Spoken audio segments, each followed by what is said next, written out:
The mushrooms said, and I'm sure you'll be horrified at this, the mushrooms said to me in the Amazon when they were revealing all this information and deputizing us to do all these things, that we said, why us?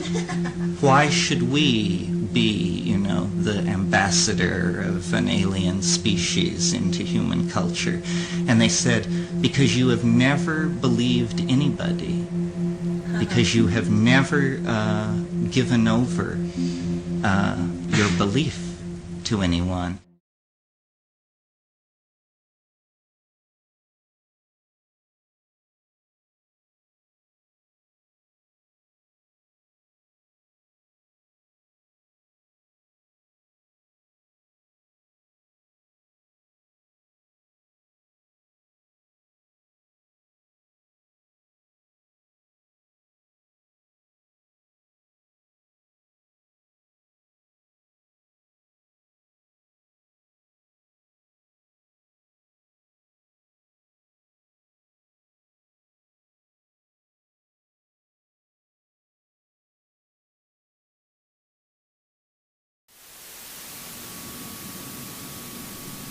In 1971, I was 23, my brother was 19.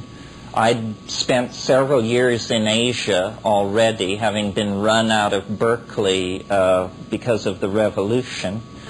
And we were graduates of the LSD revolution, but it had left us wanting more, specifically wanting the kinds of experiences that the classical commentators on psychedelics described. And by that I mean people like Havelock Ellis in The Dance of Life, or S. Weir Mitchell, who wrote about mescaline. LSD for us never delivered visions.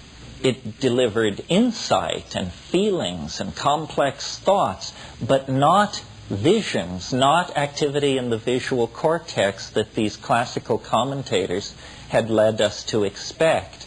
And I had been in India for a number of years and pretty well managed to convince myself that whatever spirituality had ever been there, it had evaporated thousands of years ago, and that what we were left with was a very grasping and mendacious priestly hierarchy that was about as cynical as religion gets. And I was raised Catholic, so I know what I'm talking about.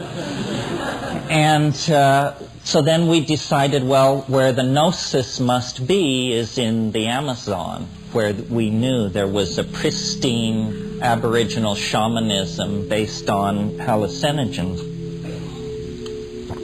And I stress our youth because I think people imagine that you can only make contributions if you're old and laden with degrees and that sort of thing. And basically our pure, reckless inventiveness carried us further into the heart of the mystery than I would ever have believed possible.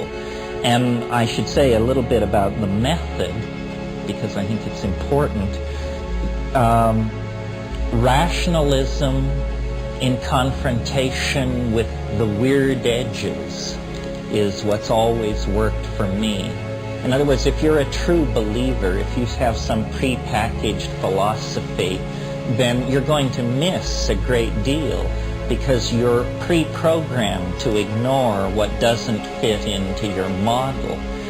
And it doesn't matter what your model is. But if you are simply the open-minded skeptic / witness, and then if you push at the edges of the phenomenal world, go to the highest mountains, the oldest cities, the deepest deserts, the most remote jungles, and just simply put yourself in these circumstances, the cosmic giggle can get at you.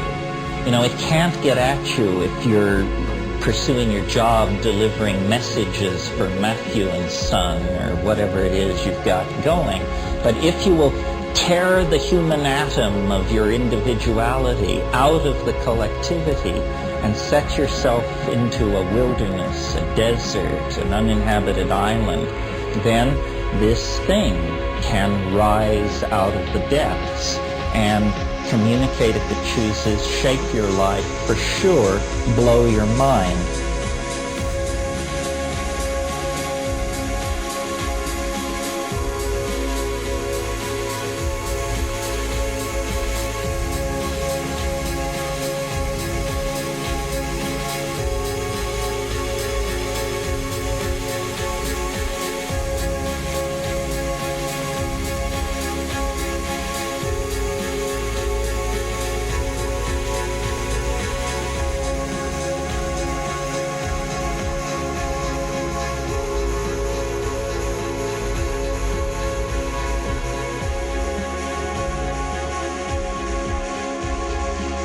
In early February of 1971, I was passing through southern Colombia on my way with my brother and friends to an expedition into Colombian Amazonas.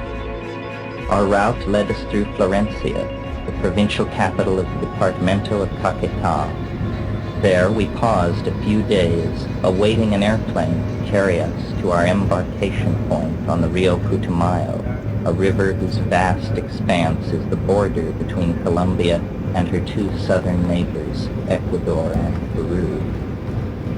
The day was especially hot, and we had left the oppressive confines of our hotel near the noisy central market and bus station. We walked southwest, out of town perhaps a mile. Here were the warm waters of the Rio Hacha, across rolling pastures of tall grass. After swimming in the river, playing in deep pools the warm torrent had carved in the black basaltic stream bed, we returned through the same meadows. One more familiar than I with the appearance of Stropharia Cubensis pointed out a single large specimen standing tall and alone in an old bit of cow manure. Impulsively and at my companion's suggestion, I ate the whole mushroom. It all occupied but a moment, and then on we trudged, tired from our swim, a tropical thunderstorm moving toward us along the eastern edge of the Andean Cordillera where Florencia is located. For perhaps a quarter hour we walked on, mostly in silence. Wearily I hung my head, almost hypnotized by the sight of the regular motion of my boots cutting through the grass. To align my back, to throw off my lethargy, I paused and stretched, scanning the horizon. The feeling of the bigness of the sky that I have come to associate with psilocybin rushed down on me there for the first time. I asked my friends to pause and sat down heavily on the ground. A silent thunder seemed to shake the air before me. Things stood out with a new presence and significance. It came like a wave and passed like a wave as the first fury of the tropical storm burst over us, leaving us soaked. In the sodden retreat, the brief moment preceding our frantic withdrawal went unmentioned by me. I recognized my experience as being induced by the mushroom, but I was involved, I thought, in a deep jungle search for hallucinogens of a different sort, orally active DMT-containing drugs, and yahe and its admixture plants. I filed the mushroom experience as something to look into another time. Longtime residents of Colombia assured me that the mushroom occurred exclusively on the dung of Cebu cattle, and I assumed that in the jungle of the interior, where I was shortly to be, I could expect no cattle or pasture. I put the thought of mushrooms from my mind as I anticipated the rigors of the Rio Putumayo descent toward our target destination, a remote mission called La Chorrera. We'll just start with a song that was inspired by some experiences that Terence speaks about.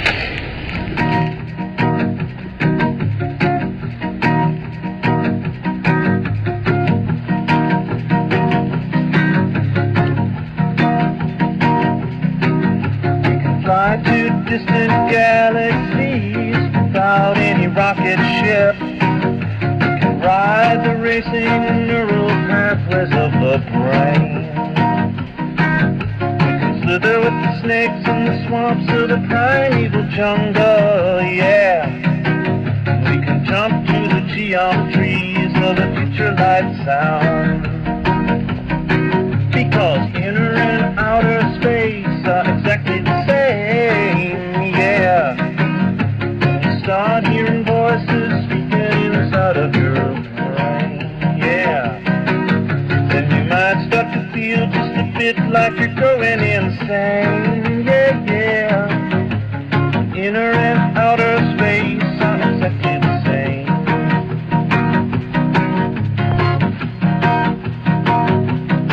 Now we can laugh to ourselves deep within the belly of the beast. We can raise our voices in heated discussion to no avail. We can see from the sides of our minds more truly than from the front. We can begin to sense an alien intelligence taking shape from the forward. I said inner and outer space are exactly the same, yeah. When you start hearing voices speaking inside of your brain, yeah, then you might start to feel just a bit like you're going insane, yeah, yeah. When inner and outer space are exactly the same.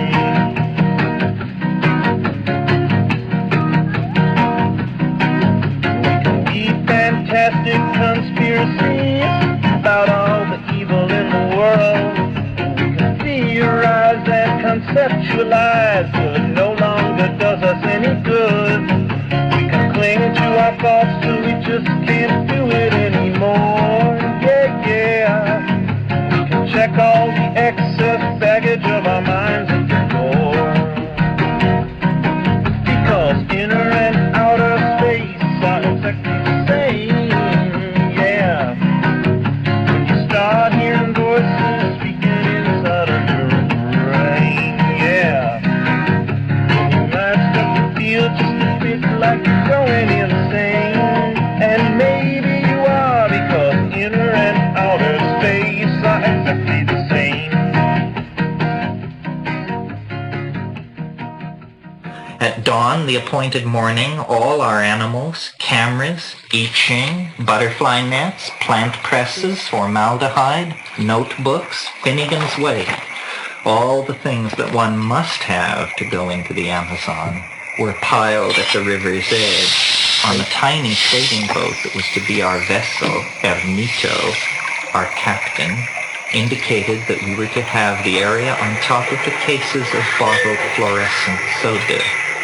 We were informed that it was 6 to 12 days to where we wanted to go, depending on business. Puerto Leguizamo disappeared, and the river, the green bank, the shrill of insects and parrots, the brown water became our world.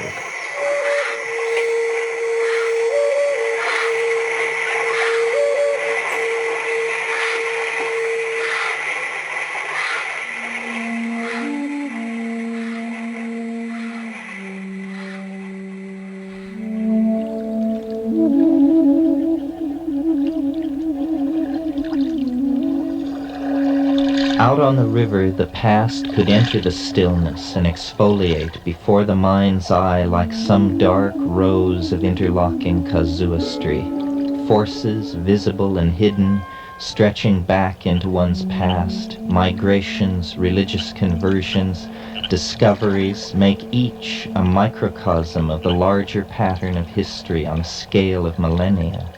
The inertia of introspection is toward memory, for only in memory is the past recaptured and understood.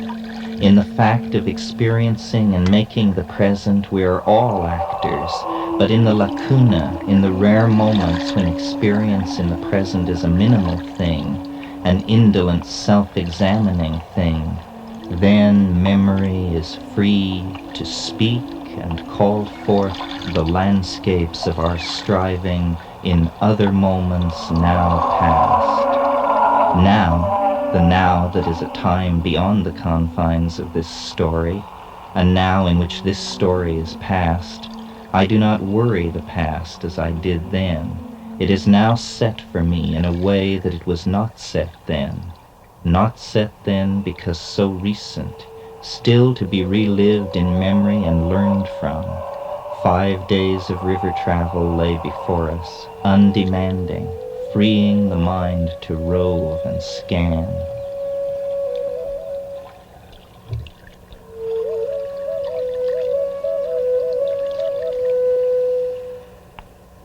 Two all-inclusive categories emerged in the world that was our vessel and crew and ourselves out on a broad river whose distant banks were no more than a dark green line separating river and sky. Two categories, the familiar and the unfamiliar. The unfamiliar was everywhere, drawing inane analogies into common conversation. The Putumayo is like the Ganges. The jungle invokes Ambon. The sky is similar to the skies of the Serengeti Plain, etc. The illusion of understanding, a lame way of getting one's bearings. The unfamiliar does not give up its secrets in this game. The Putumayo does not become like the Ganges. The unfamiliar must become known as itself before it is correctly recognized. The familiar things are people.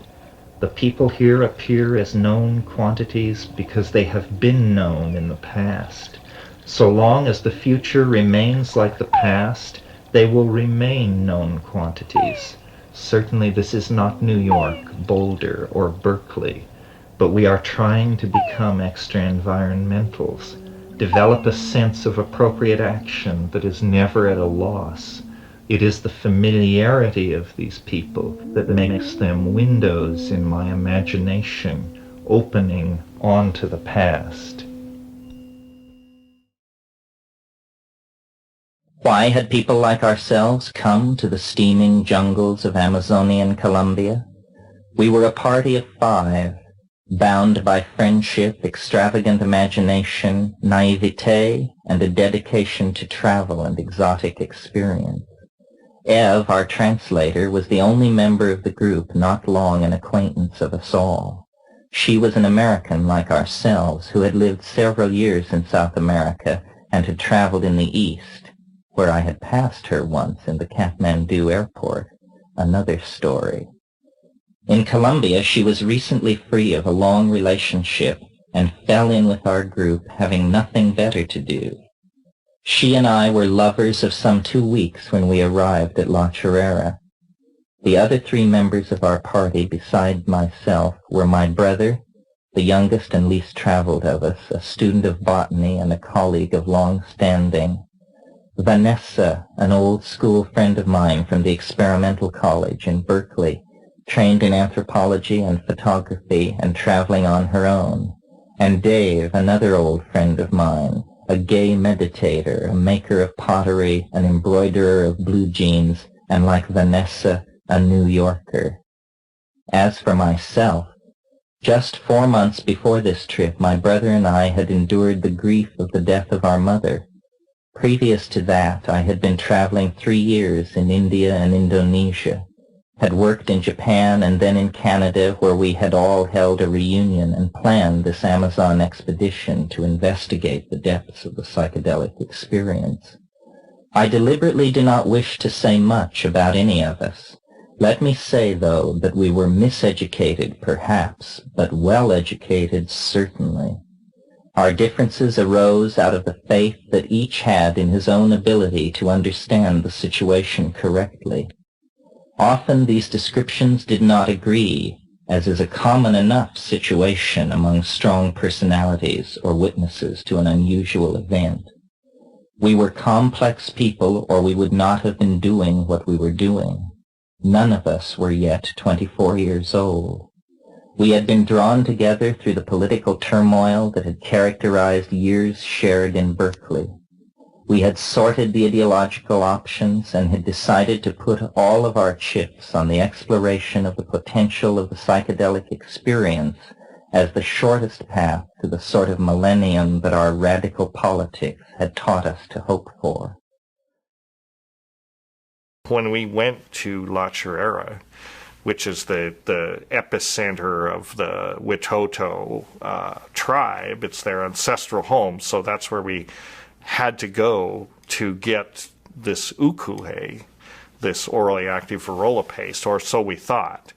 So we went to La Chorrera in search of that, and when we got to La Chorrera, we'd been warned by a couple anthropologists we met along the way and so on that, you just can't march into this village and start asking about oo-koo-hé. They're going to go completely nuts, and they'll probably kill you because it's a big secret, So he said, yeah, we know, but we're going anyway, but we'll be careful, So we got there, and when we got to La Chorrera, turns out La Chorrera is this mission village in the middle of the Amazon that had been cleared for cattle. And so, there were cattle all over the place, and the cow dung of the cebu cow is the preferred substrate for the Psilocybe cubensis mushrooms. So at this place, literally, there were huge clusters of mushrooms growing up out of every cow pie in the pasture,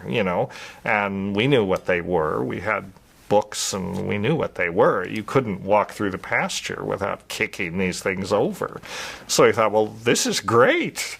We were all happy hippies, and we thought, well, while we're looking for the real mystery, here's a nice distraction, that we can take and have fun and giggle and all that. And so we said, well, fantastic. And so we started nibbling on these things, and it finally got to a point where we were nibbling on them quite a lot, and because actually there wasn't that much to eat, what we had brought with us was canned, tins of meat and rice and things like that, and so, there wasn't a lot to eat, and we were actually, we put mushrooms in our soup and in our rice, and we were taking them all the time, really.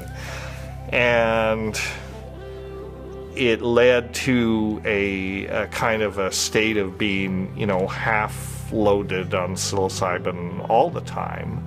And we were smoking a lot of pot, and we were, a bunch of very sort of verbal people anyway. And so the conversations and the ideas just flowed, and got stranger and stranger and stranger. One of the things we'd noticed on the mushrooms, especially, and also on DMT, but on the mushrooms, was that at high doses, you could perceive a sound inside your head, like a buzzing or a sort of like wind chimes, or sort of, hard to put your finger on, but that if you listen very closely, you could sing, you could imitate it. And at a certain point, your imitation wasn't that close to what it actually sounded like, but at a certain point, they locked in to each other. And then this sound, which was kind of like a howling and kind of like a buzzing and kind of like a screaming and it kind of, like singing. It was all of these things. I could make it right here, but I'm not going to. Because I don't want to disrupt the fabric of space-time. But it was like that, and it would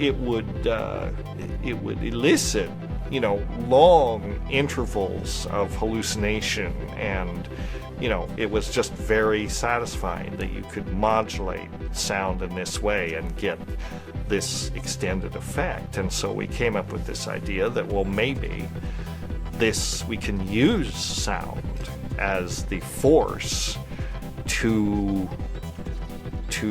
catalyze what was essentially a chemical reaction, which we speculated that,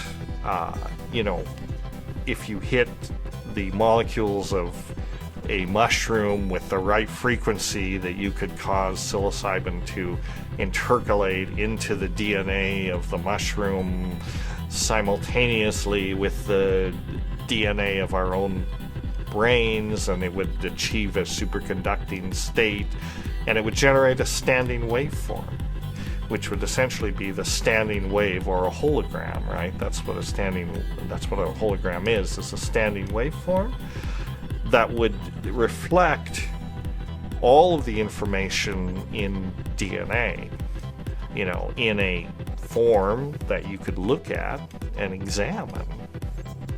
You know, that was our idea.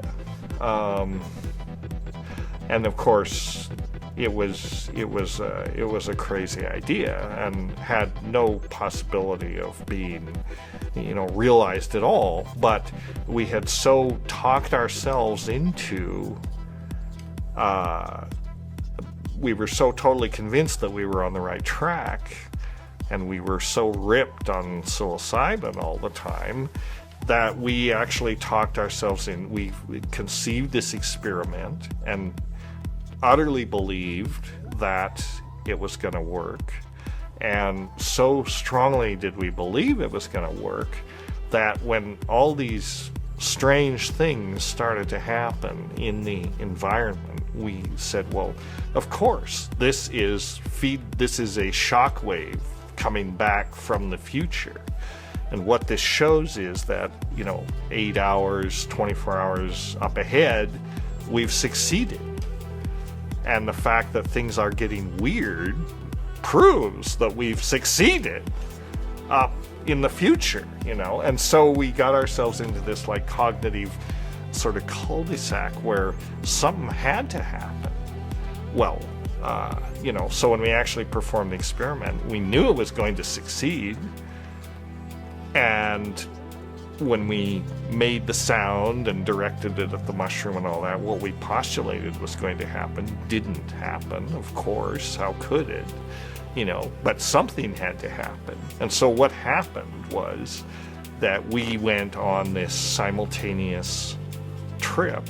I mean, now we're beyond drugs and into psychosis, basically, but where I became, you know, completely spread across the universe. That was my perception, that I had taken DMT, and I recollected this, that I recollected back to an occasion when I had smoked DMT and had the feeling that my ego, my consciousness had been completely spread across the entire space-time continuum. And so that's what I thought had happened. And Terence was having this simultaneous complementary psychosis where he became more or less totally focused on the environment and totally focused on me, because I think a lot of it was concern that, oh my God, you know, you finally did it. You finally drove your little brother crazy. You know, and it was true. And so then he was all, you know, protective and all that, and he became very focused on me and on getting me back. In the meantime, I'm cruising, you know, all of space-time, and slowly over days, about 2 weeks, every 24 hours, I went through a process of reintegration, you know, where every 24 hours I became a little less literally spaced. I mean, it was, and because we were working inside this alchemical metaphor and the idea of the stages of this process, and because all of our companions there were although they were, you know, probably as loose as we were, but they were out of the loop at this point. I mean, they were just appalled. You know, they basically wanted to call in the airplanes and get us to a mental hospital and get the Thorazine as quickly as possible. But Terence and I, we understood each other. We knew what was going on. We could communicate. And Terence was holding them off and saying, no, just let this process go. And I'm very grateful to him that he did, because I think that's exactly what needed to happen. It was an integration process, which if it had been interrupted, I probably never would have recovered. But because we let it go its natural course, I came back together, more or less, utterly transformed. Not necessarily in a better way, but at least, I can put my shoes on and tie them and stuff like that. And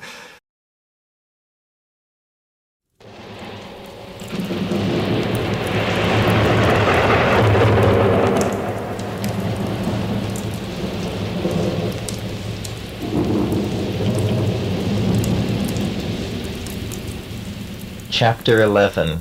The Experiment at La Chorrera. The night was absolutely black. A low-lying cloud bank had appeared, muffling the small world of La Chorrera and wrapping it in a bowl of all-absorbing velvet darkness. Following the storm, we had rebuilt our fire and had driven off several liters of water from our infusion of Banisteriopsis caapi. While I completed the boiling, Ev and Dennis went to their hammocks and lay down to await the completion of the preparations. We laughed together and talked softly. Yet in spite of this, there was an undercurrent of tension as we approached the experiment into which so much of our energy had been poured. It was very critical. They were becoming very clumsy and seemed to find their bodies hard to handle. It was that which had sent them to their hammocks. I said that I would do whatever needed attention.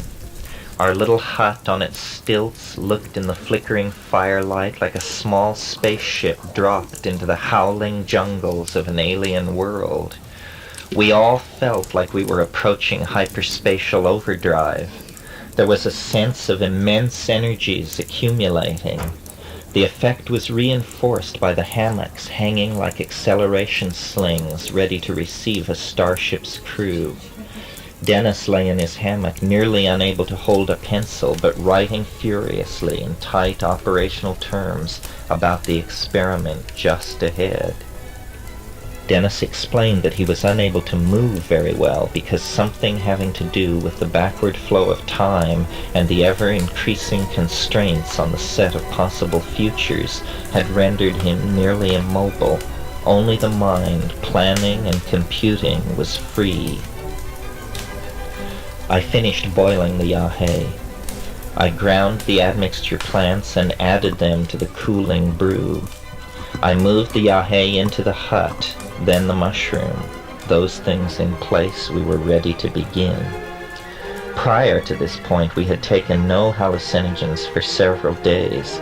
The effects we were experiencing were not arising from that source. Something else was happening.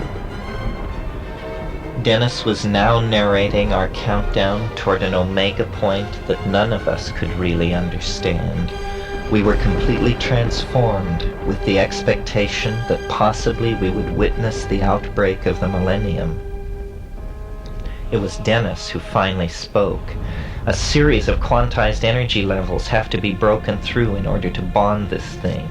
It is part mythology, part psychology, part applied physics, who knows? We will make 3 attempts before we break out of the experimental mode. We all drank the yahe, sending it churning through our guts. Dennis took only 1 mushroom so that he could hear the tone. Darkness was utter, and we had no clocks. All was finally in readiness. The living mushroom, the harmine brew, the harmine smoking mixture. After we each had taken a half a cup of the yahe infusion, we settled down to wait. Dennis had been hearing the ESR tone that he deemed the sine qua non of what we were attempting for the past several days. After about 15 minutes, he announced that he could hear it more clearly and that it was gaining strength.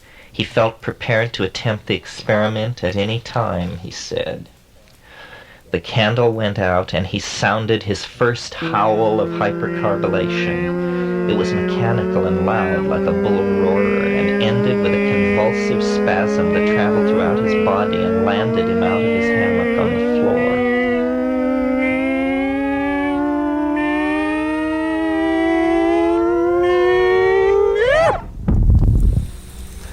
We relit the candle only long enough to determine that everyone wanted to continue.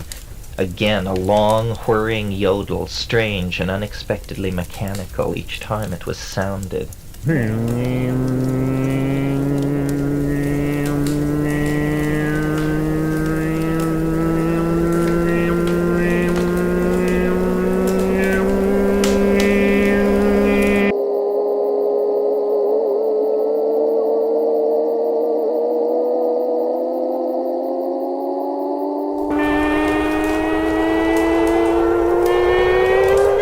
I suggested a break before the third attempt, but Dennis was quite agitated and eager to bring it through, as he put it. We settled in for the third yell, and when it came, it was like the others, but lasted much longer and became much louder. It was like an electric siren wailing atomic attack over the still night jungle.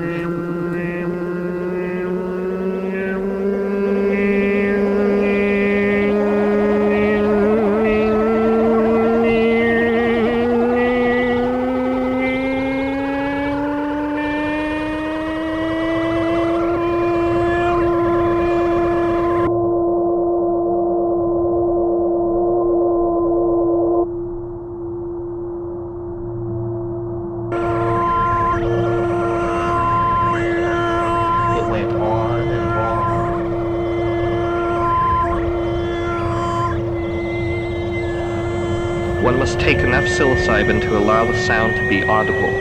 This sound we understand to be the ESR of the resonating psilocybin alkaloids within the mushroom. The presence of rapidly metabolizing high-energy tryptamines within the UO-kó-hé acts as antenna that sensitizes the neural matrix to the spin resonance energy of the Stropharia psilocybin. It is this principle that allows the signal to be made audible. It must then be amplified via the tryptamine admixture antenna to what is felt to be its forced amplitude of the theta biofrequency. And when it finally died away, that too was like the dying away of a siren. Then, there in the absolute darkness of our Amazon hut was silence, the silence of the transition from one world to another, the silence of the Gidneago Gap.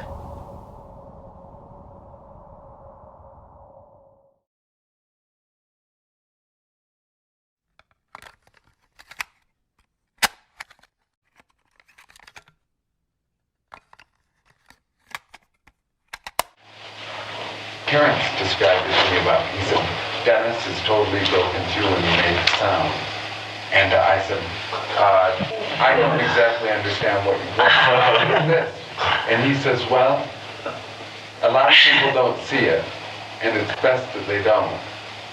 But there's insect-like anthropologists studying this.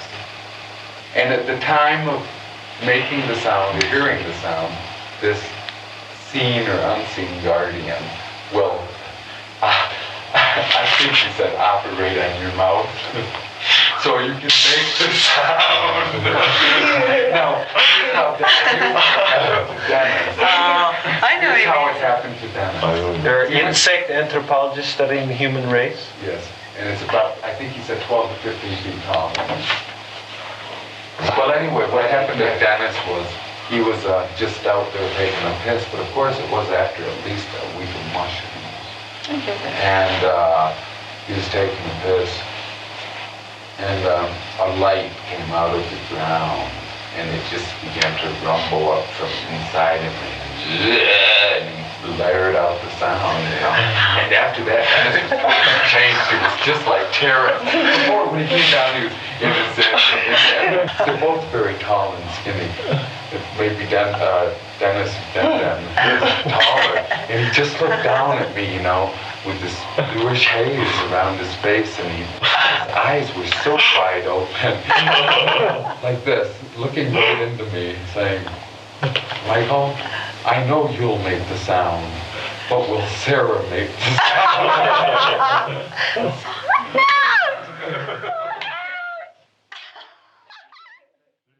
people who have never taken hallucinogenic drugs but have some mild interest in it, or just in the course of generally educating yourself about reality, I think people who have never taken psychedelics think that it's sort of like dreaming while you're awake, or geometric patterns, colors. They always say, the colors, malarkey, the colors, forget the colors. It is not like that. Psychedelic experiences at effective doses, not piddling doses, effective doses, are visionary scenarios. They are three-dimensional unfoldments of information that is extraordinarily complex, architectonically connected, and ordered. That's not what I want to talk about. I want to talk about what is unique to psilocybin. What is unique to psilocybin is that overlaid over what I just described is, big surprise, a voice. A voice. Everybody knows this who has to do with this stuff. Gordon Wasson, Richard Schultes, Albert Hoffman. The giants know that this stuff is animate. This is not a drug.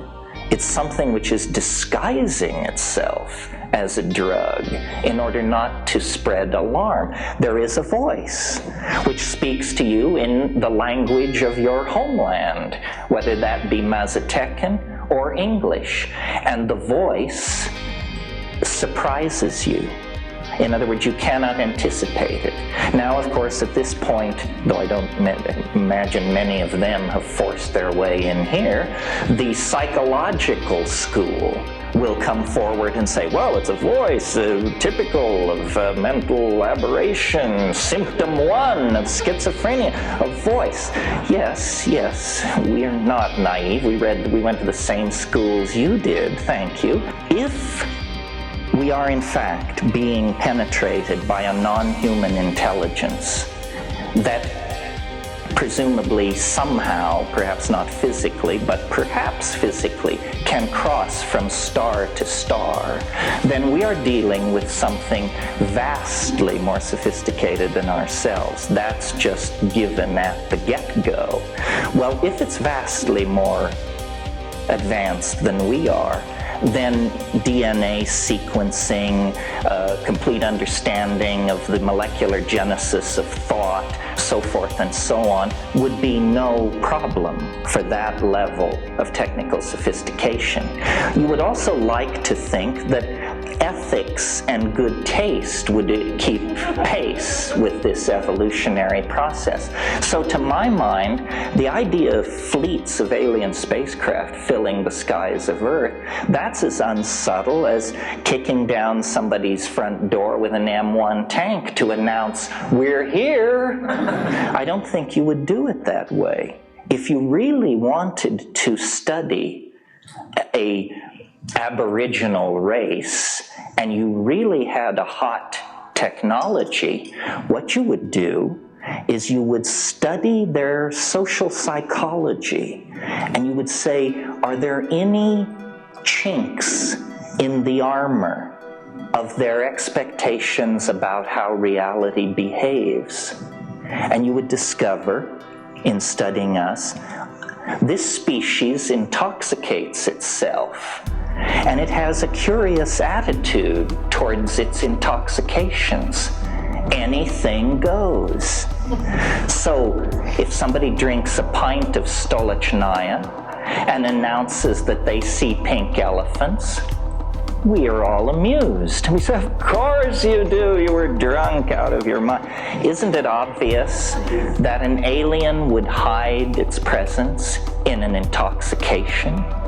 That this is the non-invasive, tasteful, respectful way to have intercourse with another species. I was very interested in coming to this thing and studying the psychology of the group, and it was very fascinating to me that both of the speakers, where I listened to the whole thing, were very concerned to refute the psychological explanation, which I gather is the Antichrist around here. And as I understand it, somebody said to me, the first thing they said to me, I thought, my God, these people are on end. He said, I want you to know that this Jungian thing is bullshit. I said, okay, that's fine. However, this is like beating a dead horse. Has the news from quantum physics not reached the UFO community? Is it not now thoroughly assimilated that an observer is necessary for reality to exist at all? It's all psychological. There's no distinction. And so these people who have such enthusiasm for beryllium ships from Arcturus or wherever should be informed, you know, same. So now what is physics telling us? Saying, folks, hold your horses here. It turns out the cheerful world of billiard ball-like atoms winging their way through Newtonian space is in for serious revision. It turns out that these particles aren't even particles.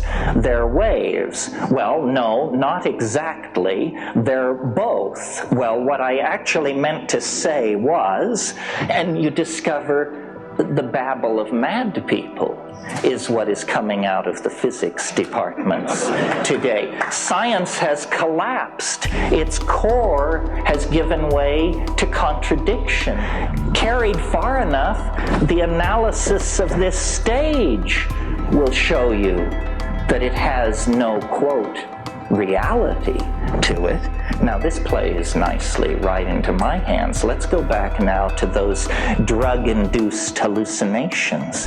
You know, I think every UFO investigator in the country, they have these forms when they come rushing out to your house when you report an 11-mile-long green cigars overhead. And the first question is, are you intoxicated? Do you have a history of taking drugs? What is your relationship to altered states? Most encounters with extraterrestrials take place in altered states. That's what altered states are. Reality is, you know, the tip of an iceberg of irrationality that we've managed to drag ourselves up onto for a few panting moments before we slip back into the sea of the unreal. Dave and Vanessa followed me back to the forest, grumbling a good part of the way. When we had gone slightly past the place where I had parted from Dennis, we came upon something which could not at first be fitted into any set of expectations. This was Dennis' ruana and shirt discarded in the middle of the path. Next came a pair of pants, and then further on 2 sweat socks. And, though I was to learn this only later, his glasses and his boots had also been hurled away. Following this trail of cast-off garments led us back to the hut in the forest. There we found Ev and Dennis, both naked and sitting on the floor of the hut, discussing and doing the Ask Dennis meditation. With the comment that you cannot receive a proper initiation unless you are naked, Dennis insisted that we take off our clothes. Vanessa peeled and Dave and I followed her example. The presence of the mushroom was there, and it seemed to be saying, take off your clothes, throw everything away, everything is breaking, all objects are no good to you now, throw everything away, you do not need it anymore. We all looked at each other, glossy pubic hair and secret genitals now in the sunshine. I rolled a joint then. We sat in a circle and smoked. We told Dave and Vanessa about the teaching and urged them to try it with varying degrees of success, since a voice in the head is a very subjective thing. If one has it, there is no doubt. If one does not have it, it seems a very murky thing. Everything was very amicable, except that Dennis was showing a tendency to talk right through other people's comments, as if they were not present. It was as though he were on a different time track from the rest of us, since he really seemed unable to realize that someone else was talking. We thought that it was logical to untie our hammocks from the house and take nothing but our hammocks and go naked into the jungle, tie the hammocks in a tree, and then get into these hammocks. We would then explore the mode, because clearly you could do more than ask or answer questions. The door was standing open. God alone knew what one could do. I asked the thing in my mind what should be done and had received instruction that we should visually meditate on our lives and, starting from the present, trace back through our entire life, encountering and setting things right with every sentient creature that we had ever wronged. When we reached the end of this process, we would leave our bodies and be somehow free in the dimension of absolute freedom that seemed so near. Lying in our hammocks, we set out to meditate our way to hyperspace. I could see myself at La Chorrera, then going down the trail to El Encanto, up the river to Leguizamo and back to Bogota, back to Canada, and at each point I would meet the people that I had lived my life with, and I would say, "We got it. I'm sorry, I hope I didn't offend you too much back there in 3D. It's all over now, it's all over." I could see people. Immediately I reached out for all of them. I seemed to be able to reach them. "We're in the Amazon," I explained to each, "and now we're going home, or someplace." The vision had an utterly bizarre quality. Tears welled up behind my closed eyelids. It was very peculiar. The voice of the teacher spoke in my head. "You've found it. This is it. It's all over now. There is no more. Within a few hours, the superstructure of human civilization is going to collapse, and your species is going to go to Jupiter and then to the stars. A day of high adventure dawns for man at last."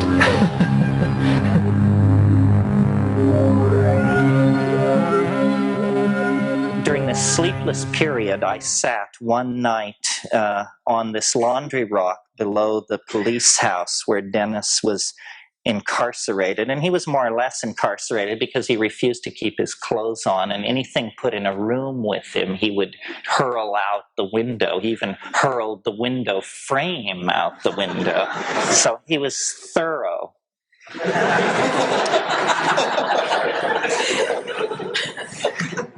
I said nothing to anyone, but I formed the resolve not to spend that sleepless night as I had spent the others, wandering the fields like the fox spirit or meditating at the Chorro.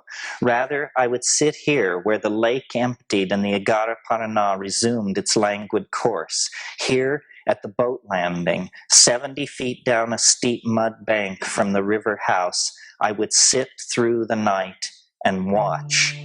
And so, all night long, I sat reviewing the things that had passed, seeming to divide my consciousness and send it both backward through my family tree and forward into the future. I seemed to see all the years ahead. I saw some technique emerging from this contact, which I now think is the technique for growing Stropharia cubensis.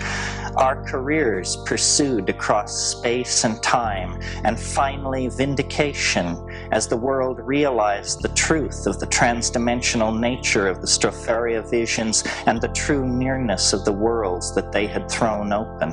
For it had become my belief that the contact with an intelligent and utterly alien species was beginning for humanity.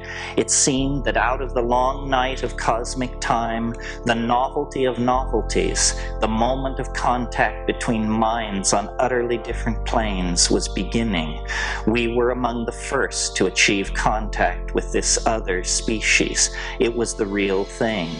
We had come to the equatorial jungle to explore the dimensions glimpsed in tryptamine ecstasy, and there in the darkness of the heart of the Amazon, we had been found and touched by this bizarre and ancient life form that was now awakening to the global potential of a symbiotic relationship with technical humanity. All night long, strange vistas and insights poured through me.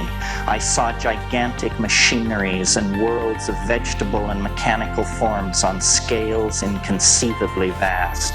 Time, agatized and glittering, seemed to pour by me like living superfluids inhabiting dream regions of terrible pressure and super cold. And I saw the plan, the mighty plan, at last. It was an ecstasy, an ecstasis that lasted hours and placed the seal of completion on all of my previous life. At the end, I felt reborn, but as what, I knew not. The mushroom is a transdimensional doorway which sly fairies have left slightly ajar for anyone to enter into who can find the key and who wishes to use this power, the power of vision, to explore this peculiar and naturally occurring psychoactive complex.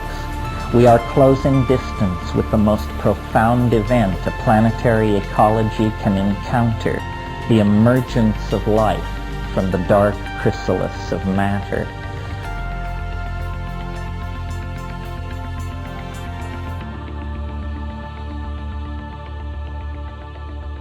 I have always had a relationship to nature which I pretty much took for granted, but perhaps it was more intense and somewhat unique than most people's. I grew up in a small town in Colorado. I was very early into being a rock hound and then a butterfly collector. I had no interest in stamps or baseball cards or anything like that. It was always natural objects. And the attraction of tropical butterflies was the exuberant expanse of color, the affirmation of the patterned richness of the universe that seemed to be thrown out like a spark by these things. And eventually I pursued it quite far and was for some time a professional butterfly collector in tropical Indonesia in a pre-Buddhist incarnation. And this search for iridescence thrown off by nature, seen first in the glint of metallic ore crystals, and then in the colorful expanse of butterflies, and then in tropical fish, reached a kind of apotheosis with the discovery of the psychedelic plant hallucinogens, where suddenly the color, the flash, the iridescence was not 2 or 3 dimensional, but it was multidimensional. It was inside one, outside one. It was like the ultimate tropical aquarium, the ultimate butterfly cabinet, the ultimate mineral show. Again, I was very lucky. I read Carl Jung very early, before the Jungians really got a hold of him and ruined it. And what Jung is saying about conceiving your life as a quest is absolutely true. Psyche is some kind of semi-malleable medium. And if you set yourself up as a loser, if you image yourself as a loser, you will be a loser, and so forth. This is not big news. But what's big news is that if you set your life up as a quest, you will actually find something transcendental and unimaginable. I mean, I am living proof of this because I set my life up as a quest for a perverse reason, to prove that there was no mystery. In other words, to debunk it, to say, I will follow the ancient formulae and show that it's baloney by doing it perfectly and achieving nothing. That's the kind of guy I am. However, I mean, I've met people who say, you know, I'm psychedelic, I know exactly what you're talking about, blah blah. You say, oh well, what's your drug history? And you say, well, I took MDMA twice. You say, look, you know, just because you've had a glass of cold water doesn't mean you are now ready to be food editor for the La Rue Gastronomique, my friend. I mean, there's more to it than that, believe me. Mushrooms are my thing. I mean, that they enlightened me, they straightened me out, they love me. But the way to do mushrooms is the very first move, if you're interested in mushrooms, is, for God's sake, buy a scale. Buy a scale. I mean, you wouldn't think that this would be considered such an exotic suggestion to people who are going to put their bodies and minds on the line, because people don't take enough. People do not take enough mushrooms. They take pissant amounts and then they claim that they're initiates. You must take a measured 5 dried grams on an empty stomach. Measured. And when you see what that is, you'll realize that, you know, you weren't even camped in the atrium, you were camped in the driveway. Mushrooms, in some ways, I mean, DMT is the most terrifying and astonishing thing in the universe, but it's very hard to know what to do with it. Psilocybin is your friend. It wants to teach. It will take you by the hand and forgive you and lead you and be with you. And it speaks. This is the amazing thing. And you're hearing this from, you know, somebody who graduated from Heidegger and F.H. Bradley. It speaks. No other psychedelic does that, in my experience. Occasionally, a phrase will pop into your head on another substance that is like a gift, an aphorism. But I mean, psilocybin raves. It raves. And it has positions. I mean, you may not like psilocybin as a person, because it is not... the astonishing thing about the psilocybin entity, to my mind, and I get good confirmation of this, is it is not very earthly.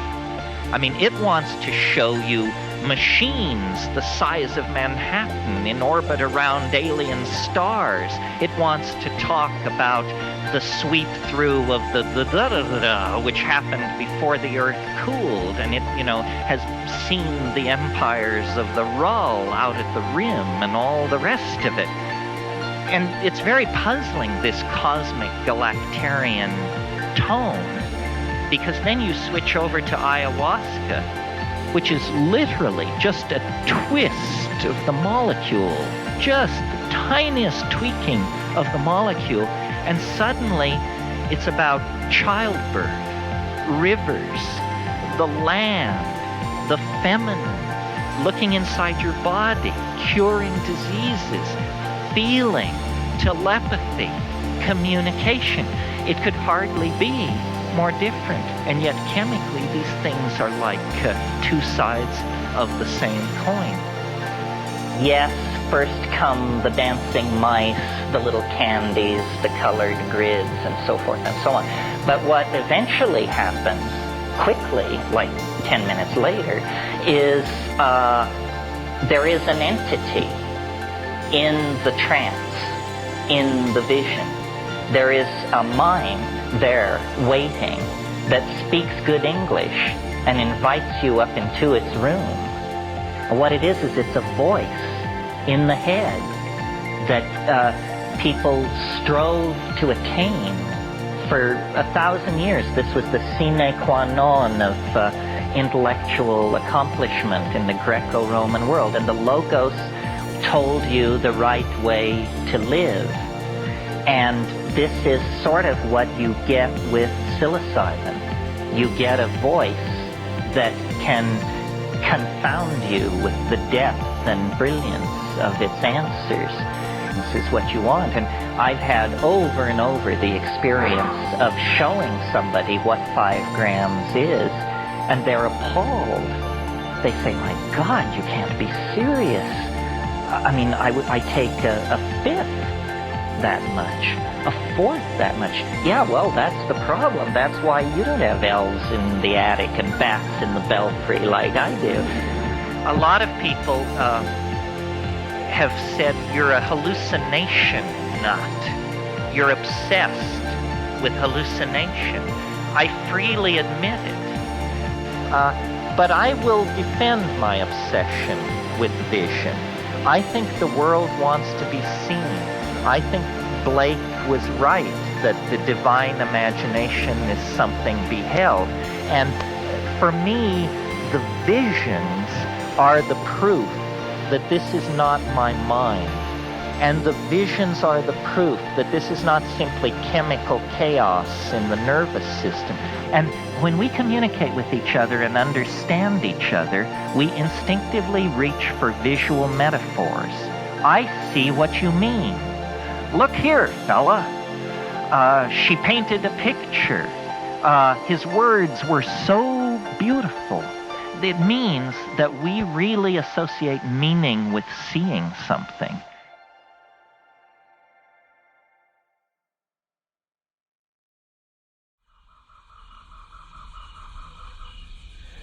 By this time the fog was impenetrable, and we all retired for the night, but not before Eve related that in the silence before the appearance of the fog, she had had a hallucination with her eyes closed of a strange elf-like creature rolling a complicated polyhedron along the ground. Each facet of this polyhedron seemed, she said, like a window onto another place in time, or another world. It's the stone, I breathed. The lapis philosophorum, glimpsed in the Amazonian night, seemingly a great multidimensional jewel in the keeping of a telluric dwarf. The power of the image was deep and touching. I seemed to feel the hopes of the old alchemists, the puffers great and small, who had sought the lapis in the cloudy swirling of their alembics. I had never seen or imagined the mystery of the stone thus, but in listening to Eve's description of what she had seen, an image formed in my mind that to this day remains with me. It is the image of the stone as hyperdimensional jewel become UFO, the human soul becomes starship. It is the universal panacea at the end of time. All history, the shockwave of this final unveiling of the potential of the human psyche. These thoughts, these reveries seemed then like the stirring of something vast, something dimly sensed, stretched out over millions of years, something about the destiny of mankind and the return of the soul to its awesome and hidden source. What was happening to us?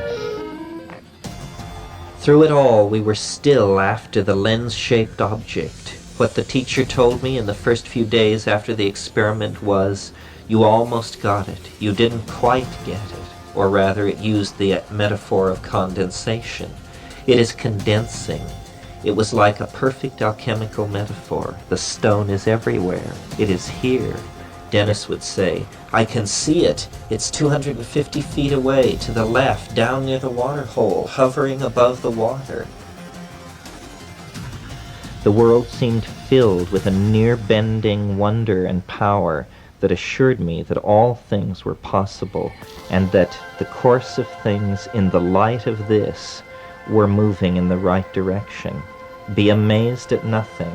You are to receive the kingship of the Father.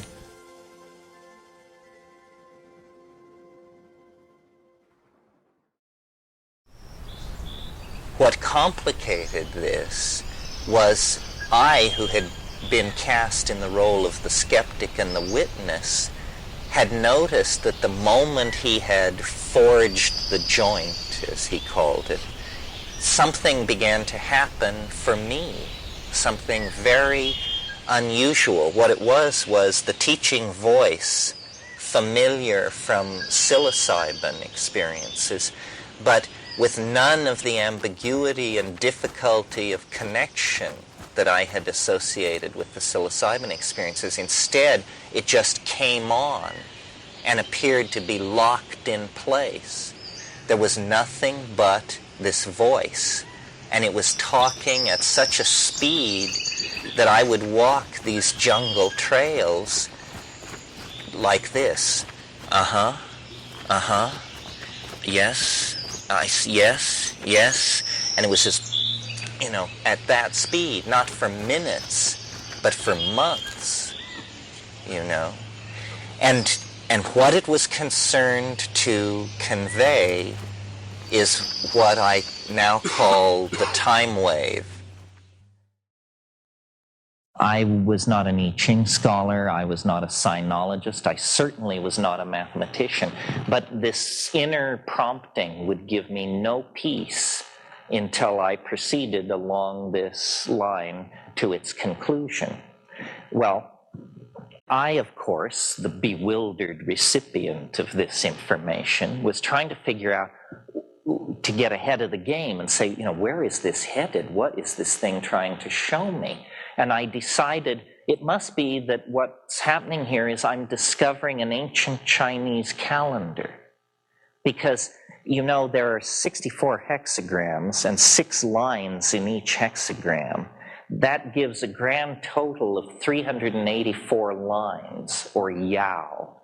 That's an interesting number. A lunation, a lunar cycle, is 29 point something days. Anyway, 13 of them are 383.89 days. It's within a decimal fraction of 384.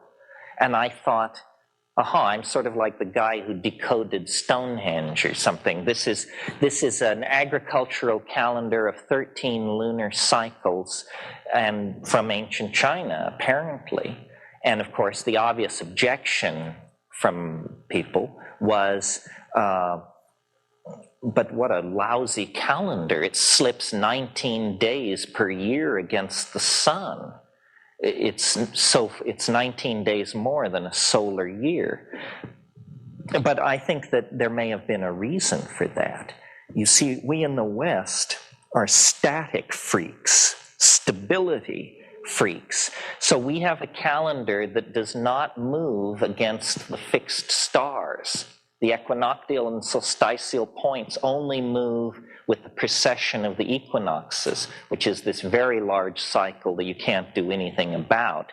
But in an ordinary human life, it's hardly noticeable. It only moves one zodiacal sign every 2,000 years. So that tells you how slowly it moves. We are stability freaks.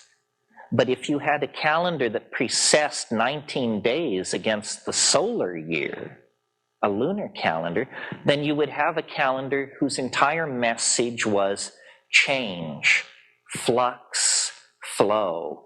You would be born, if you were born at Christmas time and Christmas fell in winter at your birth, before you saw death at age 60, you would have celebrated Christmas in the springtime, at high summer, in early fall, in late fall. The entire sliding and slipping of the cosmic machinery would teach you a lesson the Western mind doesn't want to learn, which is, as Heraclitus said, pantit rea, all flows,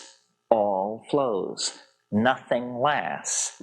So I played with that for a while, and it was interesting, but I was not given peace by my muse, who said, no, this is, Terence, this is stupid stuff. You know that poem by A.E. Housman? Anyway, there was more to it. And so finally I realized, or I was told, treat your wave as though it were the lowest unit in a modular hierarchy that is structured the way the I Ching is structured. Okay, so that sounds arcane, but I'll explain what it means. It's fairly straightforward. It means take the wave with the 384 yao, the 64 hexagrams running in two directions.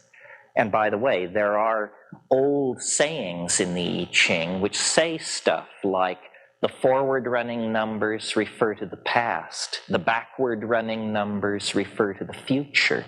Well, in the I Ching as we have it today, there are neither forward nor backward-running numbers. There are just numbers. So I had the confidence, I'm like a noetic archaeologist with nut pick and toothbrush. I am reconstructing a crushed intellectual object, which if I can get it all cleaned off and going again, it's the original cuckoo clock or Ferrari or whatever it was.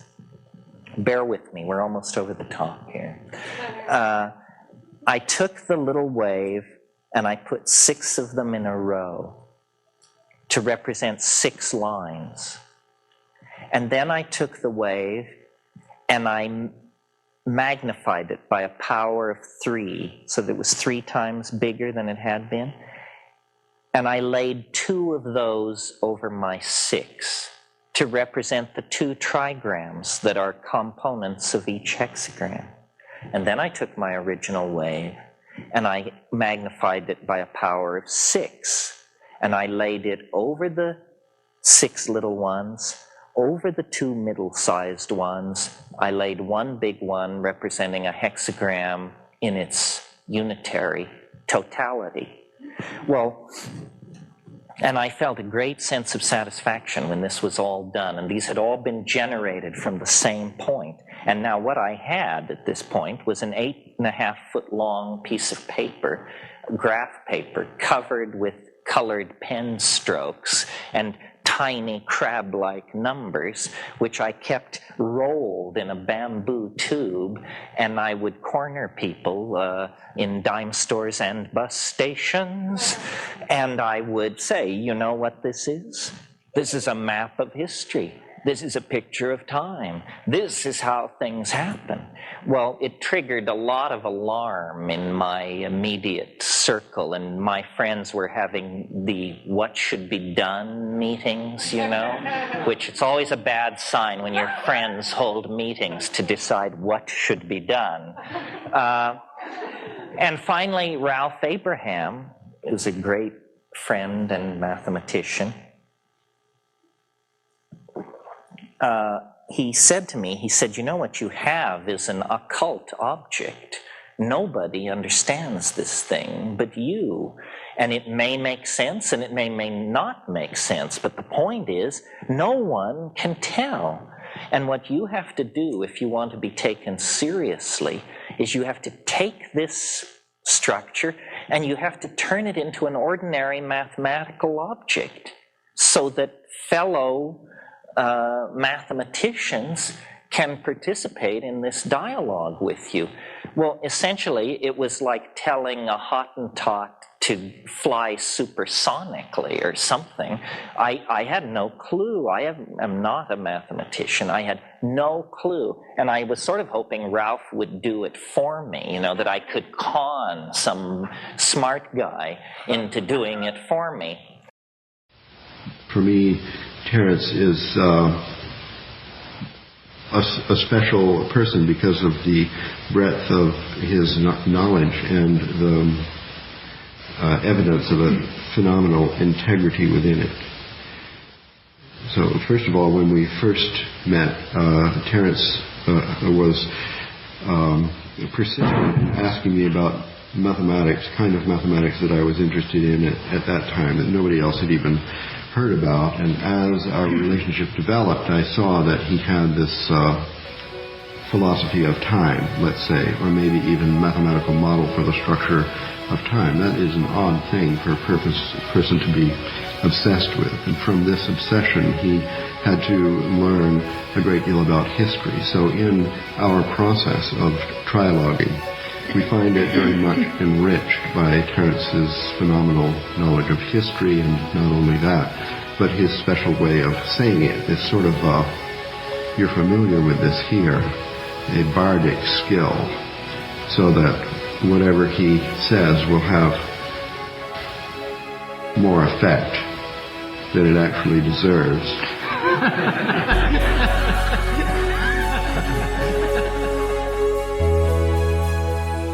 It's almost as though Western science was fascinated by energy. For 5,000 years we pursued understanding energy, and this process ends with thermonuclear explosions in the deserts of the American Southwest. We can light the fire that burns in the heart of the distant stars. We know how to do that. That's what the Western mind achieved, political issues aside. The Eastern mind was not interested in energy.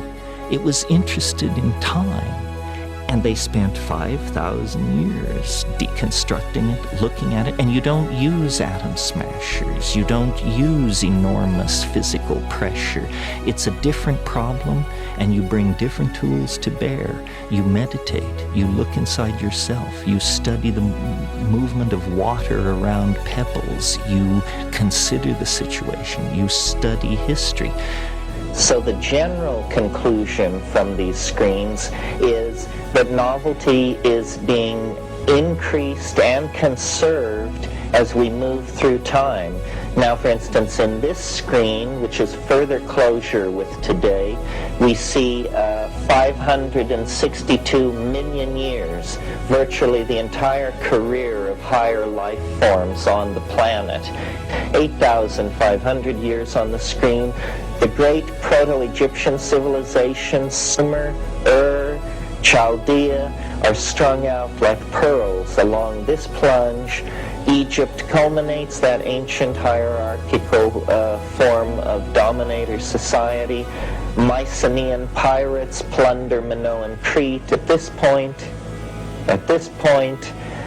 here we have the Periclean age in Athens. Here we have the Augustinian age in Rome. Down here we have the Roman collapse, and then the oscillating around a mean in a high novelty domain that has characterized time since the fall of the Roman Empire. The Dark Ages is here. The 10th century Islam is here. The Black Death, the discovery of America, the European Enlightenment, World War II. Adolf Hitler becomes Chancellor of Germany.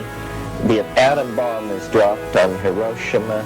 The summer of love is up here. Then the Reagan era stretches down through here, and the moment that we're currently living through is right down in here. Right there. Here we are. Right there, right there. This is this bump we were looking at.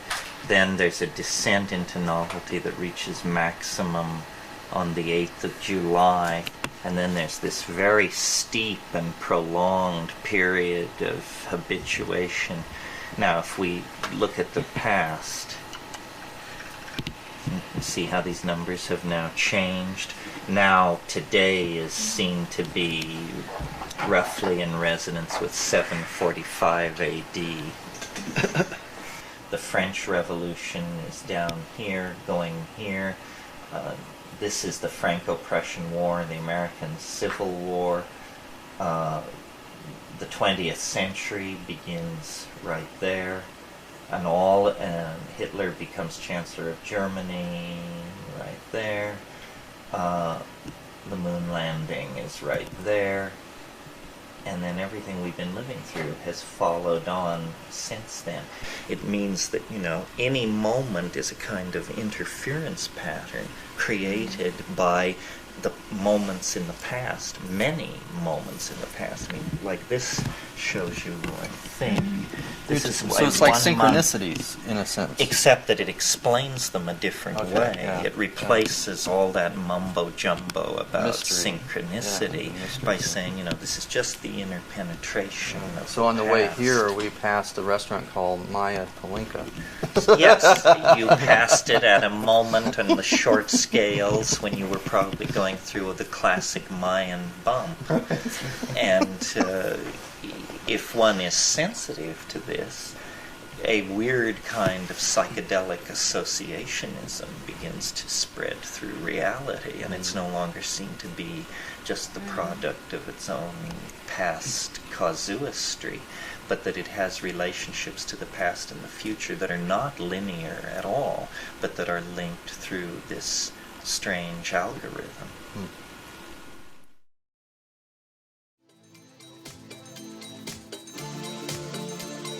The reason I'm into all this is because I'm into what's weird.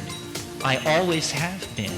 I mean, I've always loved the bizarre, the outre, the stuff of the edge. And, you know, when I got to psychedelics, I thought I'd hit the main vein of sprung verse or something. I mean, if that's what you like, then this is your answer. You see, what the psychedelic is going to do is it's going to destroy your whole world, your whole conception of your world. And some people, that's tremendously liberating. They say, wonderful, at last I'm free of it. Other people say, my God, now I'm hopelessly mad. I have nothing left to cling to. I've really done it this time. And so that's almost an aesthetic judgment. Whether you like watching your world shredded before your eyes and made into nonsense, if that makes you feel liberated and secure, then you can sign up for this carnival. If that alarms you, I think best to stick to the tried and true. It's not for people of weak psychic constitution. And what shamanism is about is, I mean, I know someone who says of the mushrooms, my goal with taking mushrooms is always to be able to stand more. And they don't mean higher doses, they mean more of what it reveals. And I feel like that. I mean, the mushroom speaks. I didn't really stress this in my talk, but the strange, the confounding fact about these mushrooms is that they speak to you in plain English. And this is completely unexpected. How can such a thing be? I mean, one is dumbfounded in the presence of this. And yet, by being able to have an I-thou relationship to this thing, you open up yourself to what is essentially a magical dimension, a dimension of allyship with this thing. I come to this completely as a rationalist. I mean, I am more scientist, more rationalist than anything else. I am very uncomfortable with my position in the New Age. I hate all that stuff. The quartz crystal suppositories and the channeling of dead Egyptians and all this horrible stuff which goes on. I mean, it's just an affront to the thinking mind. But when I encountered these psychedelics, I said, my God, skepticism is the proper path. And I believe this. It's not to believe, it's to test. I said to the mushroom once, why us? Meaning my brother and me. Why us? And it said, because you don't believe in anything. You know, you're not a believer. And so it's a real thing. It's a real mystery. It will not yield to reason. It's a tremendously well-kept secret. I always like, my favorite story in the gospel is the story of Thomas the Doubter. Because remember, he wasn't present when Christ came to the upper room the first time after the crucifixion. And so then Thomas came a couple of days later, and the apostles said to him, they said, the Master was here. He was here. And he said, you guys have been smoking too much of these little brown cigarettes from Lebanon. We saw him crucified. He wasn't here. Well, so then Christ came a second time, and Thomas was present. And he said, unless I put my hand into the wound I will not believe it. And so then Christ came the second time, and he said to Thomas, he said, Thomas, come forward. He said, put your hand into the wound. And then he did.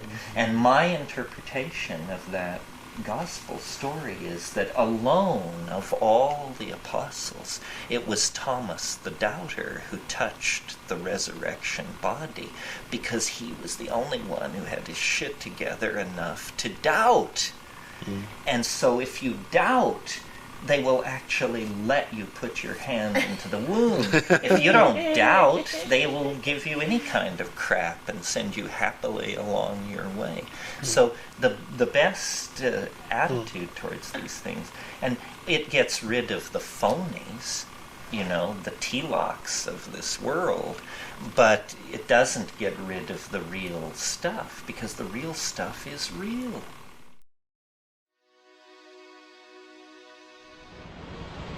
The truth does not require your belief. The truth is real. You can beat it on the ground, you can rip it apart, you can look inside it. Nobody needs to guard the truth from inspection. Nobody needs to tell you that, you know, you can't look behind the stage. And so my motivation is to try to, number one, bring people to the realization that the spiritual path, if you want to think of it that way, that is a real thing, and it will carry you to the real thing. All spiritual disciplines that I know, except for psychedelics, put a great deal of emphasis on putting the pedal to the metal. Push, push, push, you know, meditate, make offerings, do mantrayana, do pranayama, do puja, push, push, push. With psychedelics, suddenly there's a very deep interest in, and where are the brakes? You see? You're no longer pushing. Once you get to the psychedelics, seeking is an attitude which ill becomes you. You have found it. You have found it. Now, what in the hell are you going to do with it? And this is a great dilemma for anyone who goes into this. I mean, I am, as I see myself, I'm a preacher in the marketplace. But I know, and I'm sure most of you know, that I could walk out of here, you could walk out of here, and you could go as far as your courage would carry you. There is no barrier. There are no more barriers. You can go as far as your fucking courage will carry you. And at that point, you have to ask the question, you know, do I want to be the mad monk of Cold Mountain? Do I want the villagers down in the valley to say, oh yes, we see him occasionally up in the mist, naked, flying with the eagles, because you can be that person. You know, you don't have to go back to your job as ad exec, stockbroker, or whatever it is. And so we stand on the edge of being able to leave history. This is what I stand for. I stand for the plants. The plants have souls. They carry the morphogenetic field of thousands of years. When you take psilocybin, it takes you. You are participating in all the trips that it ever induced in anyone. And this is a tremendously stable field of experiences. When you take a drug fresh out of the laboratory, it has no soul, it has no story, it has no direction. It's a product of the demon artifice of man. And I prefer to put my hand in the large hand of the goddess and make my way into this dimension under the aegis of the sanctioned vegetables that for millennia have always been there to fling open the doorways to vistas of pleasure and delight that would make you turn up your nose at the best Beverly Hills has to offer. Believe me, the inner riches are incomparable. And this is how we recover our dignity, by not being whores to mammon and pursuing all of this trash that they're peddling to us, and insist instead on the maximizing of human values, human emotion, and human community.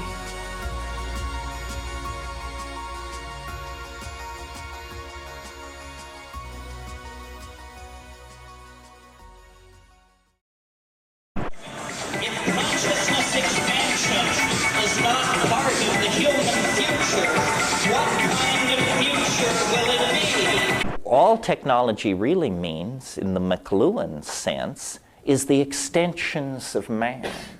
The extensions of man. And so language is a technology, shamanism is a technology, psilocybin is a technology, and certainly the internet is a technology. It's slowly, I think, dawning on a number of people that if we're talking about hallucinogens as consciousness-expanding drugs, then the only difference between a drug and a computer is that one is slightly too large to swallow. And our best people are working on that problem, even as we speak. The drugs of the future will be much more like computers. The computers of the future will be much more like drugs. Well, I think of it, it's a way of writing, and I see three main elements. The first is to write about immediate perceptions in a fantastic way, to think of the things that are happening as being science fiction adventure, perhaps, unbelievably strange, but yet they're the real things that happen to you. Another point in transrealism is that you tend not to know how the work is going to end, such as one of my novels or this film. It's not clear how it's developing. The form is emerging organically. And if you could predict it, it wouldn't be truly alive. A third feature is to use immediate situations and immediate characters, because those are the most unpredictable. Example, we didn't know it before we came here, but Lisbon, or LH94, is a resonance of San Francisco. It's a city with a suspension bridge in front of a bay. So transreally, we're here in the pudding. So it's like admitting the weirdness of ordinary existence, it sounds like. If the writer can predict the end of the book, so can the reader. The book can't be interesting. Is it simply a theory of writing? Why couldn't a person live this way? You can surely live in a transreal way. Is that schizophrenia? It could be. But there can be fun madness, where you're permuting the world. Once upon a line, I met a lonely girl to whom I took a fancy. Thank you for the present tense, she said. I do believe I share your sympathies. Oh, the ocean flowed so lovely. Oh, the windows blow so free. Birds are on the water, fish are in the air, they fly for In a movie, I made a speech about once upon a time, I met a pretty girl to whom I took a fantasy. Here's Terence getting his makeup put on. It's not to get beautiful, huh? Hi, Terence. Otherwise, they think I'm a very bad. This is right. Okay, here's my makeup. Okay, here's Terence McKenna. Terence, explain what it is that we're looking at here. This is the monument to the departure point of the great Portuguese navigators who explored Africa and girdled the world in the 14th century. Because they had the superior technology of the astrolabe. That was what gave them the edge up. Cool. So Robert, Anton Wilson. Robert, you want to make a statement? Bob, hi. Hi. Say hi to Dennis. Hi, Dennis. Well, the age of navigation. We're going to navigate out into the...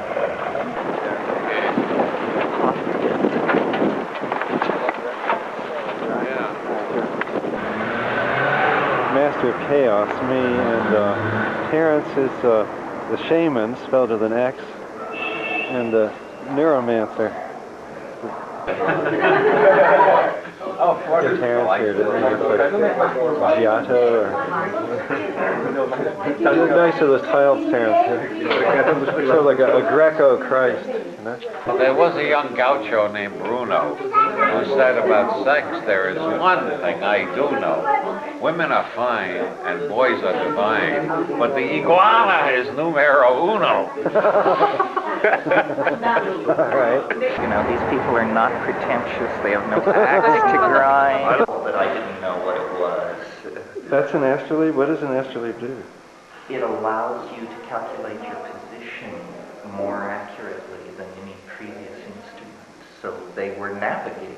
That was the deal. In old-fashioned Aristotelian days, you believed in reality. Mosquito flies include only one reality. Here we are In Lisbon. Smoking a hash cigarette. They say. Maybe it's just hand-rolled tobacco, you never know. No.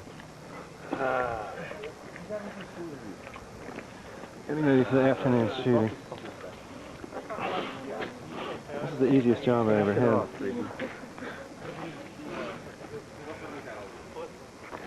And talk for an hour, and then answer questions for an hour. Yeah, I usually just give scientific lectures. Shooting outside today.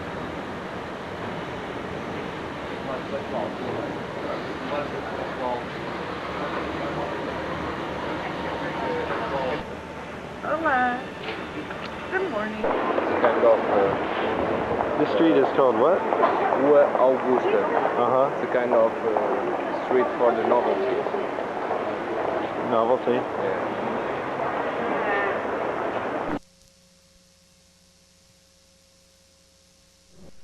I use this principle in the creation of science fiction.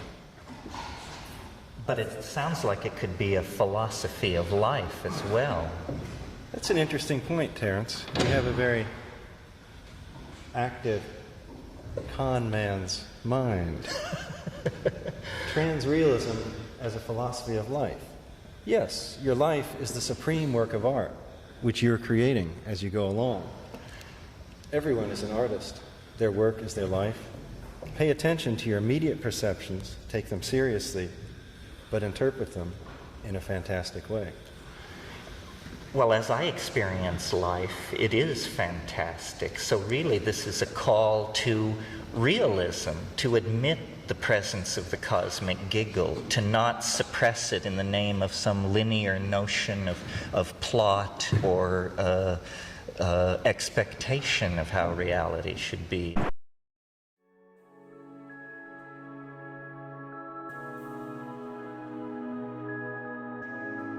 Somehow, part of the package of being a living, thinking being is that you get a universe inside of you. You know, you get a galaxy-sized object inside you that you can access. And there are the mountains, the rivers, the jungles, the dynastic families, the ruins, the planets, the works of art, the poetry, the sciences, the magics of millions upon millions upon millions of worlds. And this is apparently who we each are. We're a little bit of eternity sticking into three-dimensional space and for some reason occupying time in a monkey body. But when you turn your eyes then inward, you discover the birthright, the existential facts out of which this particular existence emerged. And it's a great secret and a great comfort, because it means, mystery didn't die with the fall of Arthur or the fall of Atlantis or the fall of anything. Mystery is alive in the moment, in the here and now. It just simply lies on the other side of a barrier of courage. We are the hands of Mother Nature. There is no seam between us and the will of the planet. We are the technological catalyst species that is going to carry DNA on this planet out into the universe. Not human DNA, all DNA. And long after this planet has collapsed into its star or been absorbed in the expanding shell of a nova, the life that began here, all the life that began here, will be spread throughout the universe. My vision is, I think, biological, not cultural. And I even believe, that the mushroom is you can view the mushroom as the catalyst for this process. That 100,000 years ago there were only monkeys and the mushroom. And human history is a genetic experiment by an extraterrestrial resident in the environment. And I don't know whether the mushroom is a radio or the extraterrestrial itself. When I said this morning that if you understand the DNA as a species, you will take control of your form, I always have the notion that the mushroom has done this. And that's why it touches matter so very lightly. I mean, the mushroom is a very thinly spread mycelial network through a field or a meadow somewhere. The carpophore, what we call the mushroom, is an appurtenance to the sexual process. As Ralph Abraham said one time, it's for sex, thrills, and sunbathing. And that's all it's for. The mushroom is perfectly able to propagate itself by vegetatively growing through the soil.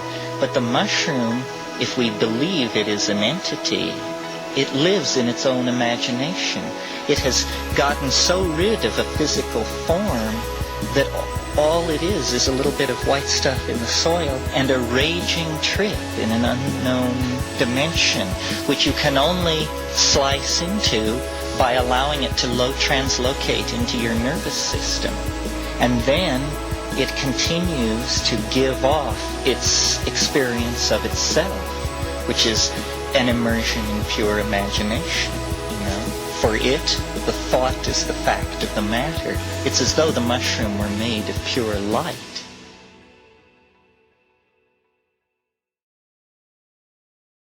Ralph mentioned my latest book, and I don't intend to talk about the book particularly, but in the book I quote the only piece of poetry in the whole thing, not written by me. I now see that I seem to have lost it. Oh no, here it comes up. But it relates to this on many, many levels, this question of illusion and the relationship of the self to the real and where the world falls in that equation and the limits of knowledge and all that other good psychedelic stuff that needs to be considered. The quote is from Pale Fire by Vladimir Nabokov, and if you don't know this book, you should. It is without doubt one of the funniest books in the English language, and it takes the form of a very long poem and then the commentary upon this poem. The poem is written by a character that Nabokov creates named John Shade, and the part that I want to call to your attention this evening runs like this. That rare phenomenon, the Iridule, when, beautiful and strange, in a bright sky above a mountain range, one opal cloudlet in an oval form reflects the rainbow of a thunderstorm which in a distant valley has been staged, for we are most artistically caged. Now, this is a very strange piece of poetry. This is not like even Wallace Stevens at his most obscure. In the first place, this word, the Iridule, you won't find this word in any dictionary. And yet I sensed that this is obviously the word for this phenomenon.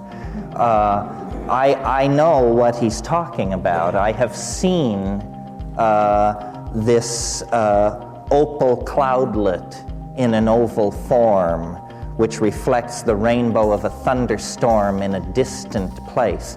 We're in the realm of mirage, and nature as mirage, and nature as mirrored labyrinth. In the gray of a false dawn, the wave of internal imagery faded away. I rose from where I had been sitting for hours and stretched. The sky was clear, but it was still very early, and stars were still shining dimly in the west. As I stretched and stood up on the flat stone where I had been sitting, I noticed that the line of fog seemed to have grown darker, and now seemed to be churning or rolling in place. I watched very carefully as the rolling line of darkening mist split into two parts, and each of these smaller clouds also divided apart. It took only a minute or so for these changes to be executed, and I was now looking at 4 lens-shaped clouds of the same size, lying in a row and slightly above the horizon, only a half-mile or so away. A wave of excitement swept through me, followed by a wave of definite fear. I was glued to the spot, unable to move, as if in a dream. As I watched, the clouds recoalesced in the same way they had divided apart, taking another few minutes. The symmetry of this dividing and rejoining, and the fact that the smaller clouds were all the same size, lent the performance an eerie air, as if nature herself were suddenly the tool of some unseen organizing agency. As the clouds recoalesced, they seemed to grow even darker and more opaque. As they all became one, the clouds seemed to swirl inward like a tornado or a waterspout, and it flashed into my mind that perhaps it was a waterspout, something I still have never seen. I tried to shout, but no sound came from my fear-constricted throat. The siren sound was gaining pitch, and in fact, everything seemed to be speeding up. The moving cloud was definitely growing larger rapidly, moving straight toward the place where I was. I felt my legs turn to water and sat down, shaking terribly. For the first time, I truly believed in all that had happened to us, and I knew that the flying concrescence was now about to take me. Its details seemed to solidify as it approached.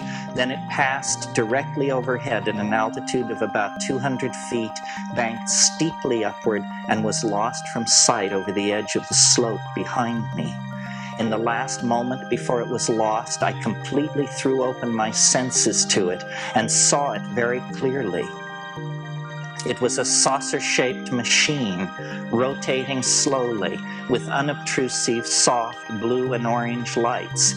As it passed over me, I could see symmetrical indentations on the underside.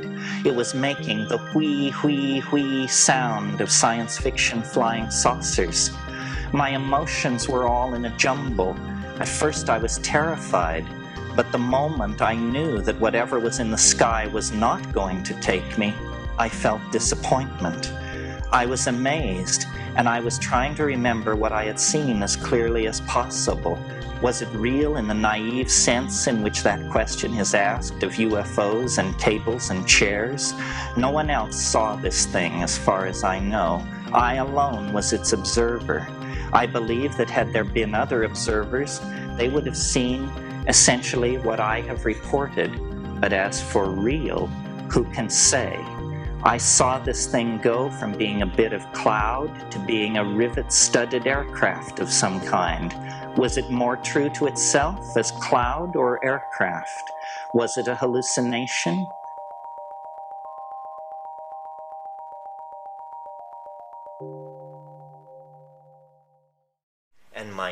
eyes went to water, and I just sat down, and as it came toward me, I could see orange light, a ring of orange lights on the outside, a ring of soft blue lights on the underside. It was spinning slowly. It was making the whee, whee, whee sound, and it got nearer and nearer and nearer till I could actually see the rivets on the underside of the thing. And then, in the last moment, before I lost it behind the edge of the hill behind me, I saw that it was the end cap of a 1937 Hoover vacuum cleaner, that it was in fact the same end cap that George Adamski had suspended with a nylon thread in his garage and photographed with his Brownie camera to get the 3 balls, the famous UFO with the 3 half spheres on the underside. Well, that photograph was later totally debunked. It's as phony as a 3-peckered owl. And I saw it 45 feet in diameter in the skies above the Amazon. And when it was over, I just howled because I realized, this is much more disturbing than a ship from Zeta Reticuli, because this is simultaneously confirmation and disconfirmation. Nobody in their right mind would tell that story, because the story contains within itself the seeds of its own disconfirmation. So there is something which plays with us. Actually, that's more than you told in True Hallucinations, too. It's interesting.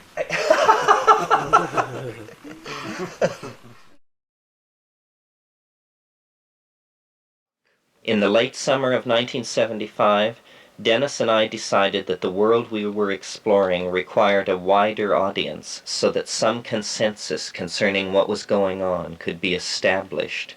To that end, we wrote and published a guide on the method we had developed to cultivate the Stropharia. At the beginning of that little book, I introduced what we had personally learned about the world of the mushroom. The mushroom speaks, and our opinions rest upon what it tells eloquently of itself in the cool night of the mind. I am old, older than thought in your species, which is itself 50 times older than your history. Though I have been on Earth for ages, I am from the stars. My home is no one planet, for many worlds scattered through the shining disk of the galaxy have conditions which allow my spores an opportunity for life. The mushroom which you see is the part of my body given to sex thrills and sunbathing. My true body is a fine network of fibers growing through the soil. These networks may cover acres and may have far more connections than the number in a human brain. My mycelial network is nearly immortal. Only the sudden toxification of a planet or the explosion of its parent star can wipe me out. By means impossible to explain because of certain misconceptions in your model of reality, all my mycelial networks in the galaxy are in hyperlight communication across space and time. The mycelial body is as fragile as a spider's web, but the collective hypermind and memory is a vast historical archive of the career of evolving intelligence on many worlds in our spiral star swarm. Space, you see, is a vast ocean to those hardy life forms that have the ability to reproduce from spores, for spores are covered with the hardest organic substance known. Across the eons of time and space drift many spore-bearing life forms, in suspended animation for millions of years until contact is made with a suitable environment. Few such species are minded. Only myself and my recently evolved near relatives have achieved the hypercommunication mode and memory capacity that makes us leading members of the community of galactic intelligence. How the hypercommunication mode operates is a secret that will not be given lightly to humanity, but the means should be obvious. It is the occurrence of psilocybin and psilocin in the biosynthetic pathways of my living body that opens for me and my symbiotes the vision screens to many worlds. You as an individual and mankind as a species are on the brink of the formation of a symbiotic relationship with my genetic material that will eventually carry humanity and Earth into the galactic mainstream of the higher civilizations. Since it is not easy for you to recognize other varieties of intelligence around you, your most advanced theories of politics and society have advanced only as far as the notion of collectivism. But beyond the cohesion of the members of the species into a single social organism, there lie richer and even more baroque evolutionary possibilities. Symbiosis is one of these. Symbiosis is a relation of mutual dependence and positive benefits for both of the species involved. Symbiotic relationships between myself and civilized forms of higher animals have been established many times and in many places throughout the long ages of my development. These relationships have been mutually useful. Within my memory is the knowledge of hyperlight drive ships and how to build them. I will trade this knowledge for a free ticket to new worlds around suns less forsaken and nearer galaxy center. To secure an eternal existence down the long river of cosmic time, I again and again offer this agreement to higher beings, and thereby have spread throughout the galaxy over the long millennia. A mycelial network has no organs to move the world, no hands, but higher animals with manipulative abilities can become partners with the star knowledge within me, and if they act in good faith, return both themselves and their humble mushroom teacher to the million worlds all citizens of our star swarm are heir to. Look what's going on with Santa Claus. First of all, Santa Claus's colors are red and white, the colors of the Amanita muscaria, for sure.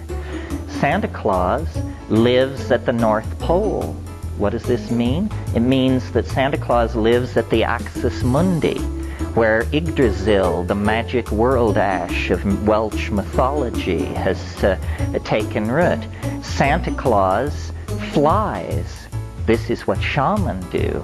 Santa Claus is the master of the reindeer, the animal most associated with the Amanita muscaria. Santa Claus is aided in his work by troops of elves. And what is the work of Santa Claus? To build toys for children. Remember the DMT things saying, look at this, look at this. Well, those were off-duty elves, clearly. So here are all the motifs. And I believe that for children in our culture, that all the Christer stuff is not what Christmas is about. Christmas is about standing in front of the tree on Christmas morning with the gifts arrayed and the twinkling lights on. Well, that tree is the tree that the Amanita muscaria forms its symbiotic relationship to. It's always spruce or pine that it has a mycorrhizal relationship to. So the number of motifs relating Santa Claus to a cult of Amanita muscaria, there's almost nothing but relational motifs there. And yet if you suggest this to people, they just back away in horror, you know.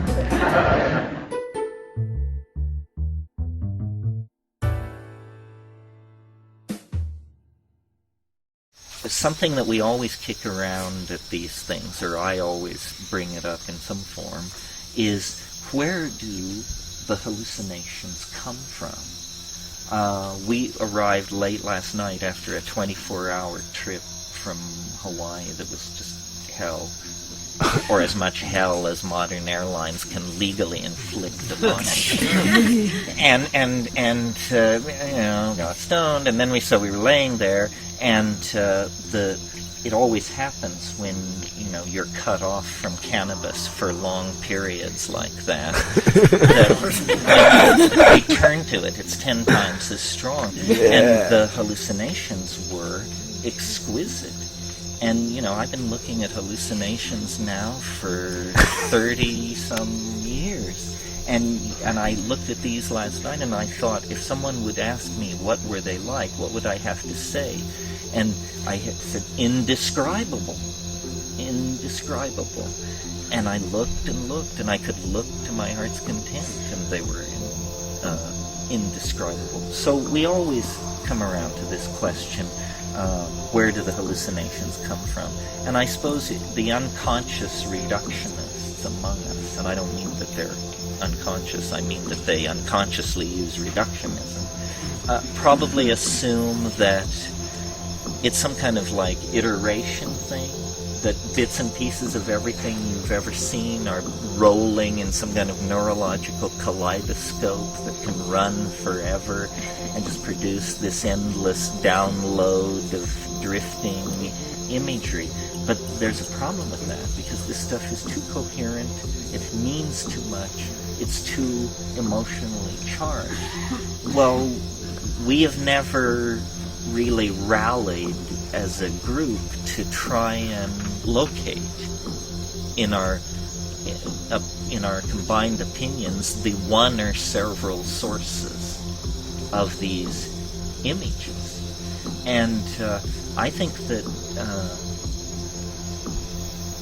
and I talked a bit about this last year, but I think this is legitimate perception of thoughts, places, things, times, and objects that either have existed somewhere in the universe, or do exist, or have existed in the minds of beings somewhere, sometime in the universe. In other words, that we have to begin to take seriously the consequences of generalizations like quantum connectivity. In other words, it's one thing to bask in the light of the overarching metaphor, which says everything is connected to everything else. It's quite another thing to say, and so then what are the consequences for me of this? And the answer seems to me to be that the imagination, the inside of our heads, really is the most vast frontier imaginable. You have the Hubble telescope inside of you. You have inside of you an informational gathering instrument that can give you good intelligence about things so immeasurably distant from this point that to state it in numbers and units is meaningless. It's just elsewhere, the elsewhere of the absolute infinity of the plenum of imagination in which apparently beings rise and fall like plankton in the sea.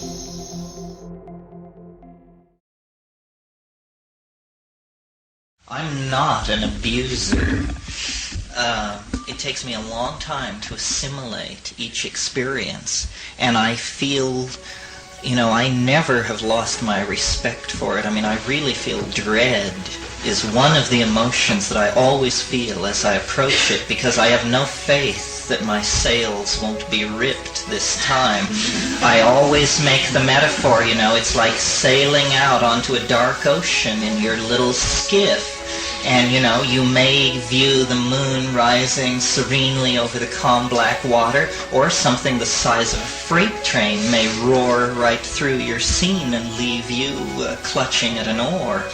And I don't know, astrology is maybe helpful in figuring out when to go and when not to go, but there needs to be a way to figure out when to go and when not to go.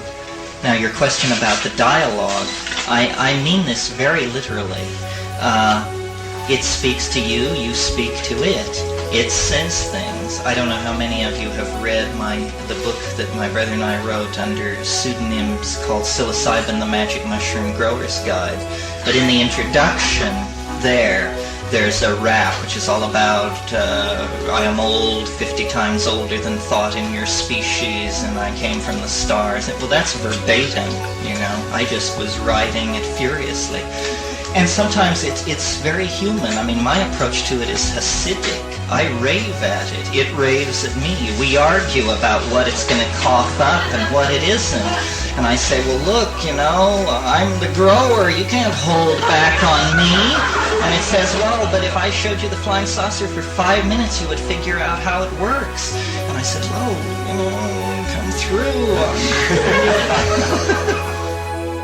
And my plea to scientists, administrators, and politicians who may be listening to my voice is to look again at psilocybin, to not lump it with the other psychedelics, to realize that it is a phenomenon unto itself, and it has an enormous potential for transforming mankind, not simply transforming the people who take it, but it is like an art movement or a mathematical understanding or a scientific breakthrough. It holds the possibility of transforming the entire society simply by virtue of the information that is coming through.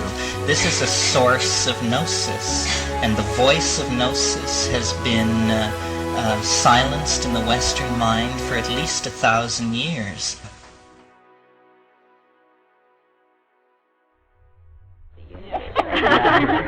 You can really take a readout on yourself by seeing how would you like things to be. You know, I mean, sometimes my fantasy is I would like to be alone on a starship 10,000 light years from home with all the books in the universe, and I would dress like Captain Ahab, and I would stride around the catwalks inside this echoing starship, and faithful robot slaves would bring me crumbling volumes of ancient lore, which I would say, no, this is a little too Vincent Price. How about...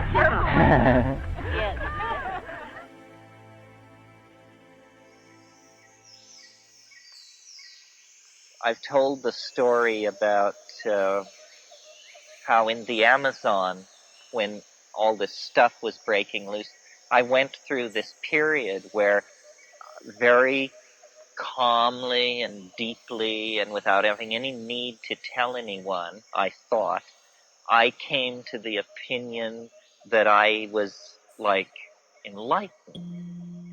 And it was this very low-key thing. It was all about appropriate behavior. This was the cognitive hallucination that I was having. It was about appropriate behavior. And I had this idea there's an appropriate way to do everything. And if you do it the appropriate way, no energy will be lost. And so you become like superconducting. You become like some kind of super Tai Chi character where you just do things so niftily that there's no problem, whether it's plucking a flower or moving a boulder. And I was told, when you think, sit on the ground. There were all these teachings, and they were very simple. They were things like, sit on the ground, stupid. And, use your fingers. That was a big teaching. Use your fingers. So one of the things I was into was how you wash the pot. We had one pot. It was this little enamel pot. And we would bake it over a fire, and we baked beans and we baked rice and all these terrible things that would get scum on the bottom. And so it was a big deal about drawing lots for who washed the pot. Well, I discovered in my enlightened state that we had been doing it all wrong. And that if you would go down to the water with the pot and take sand and pat it very, very lightly in the bottom, and then say, please,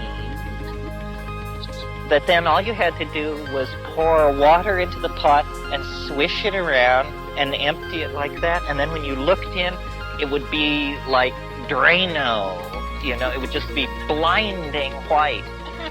And I did this several times, and I thought, how appropriate a miracle this is. This is a real miracle. I mean, this is just simple stuff. It's totally here and now. It's absolutely Taoist. It's completely, you know, on and on. So then I had a critic in our crowd. And so I thought that I would enlighten the critic by a wordless demonstration of my obvious command of the Howling Tao. So I invited the critic to accompany me to the river. And I said, and now notice that I pick up the sand, I pat it into the bottom, I'm not agitating it. I look into the sky and I say, please. And then I put water in it and I swish it around. Voila! I said, is something supposed to happen? And I look and the crud adheres. And then this person says, you know, I pity you. And I would pity you more, but you alarm me.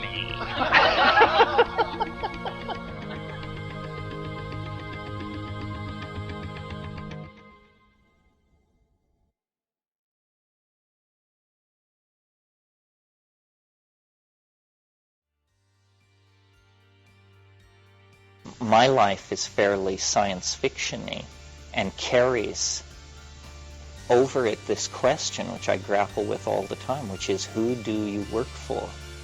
What is going on here? Do you understand what you're doing?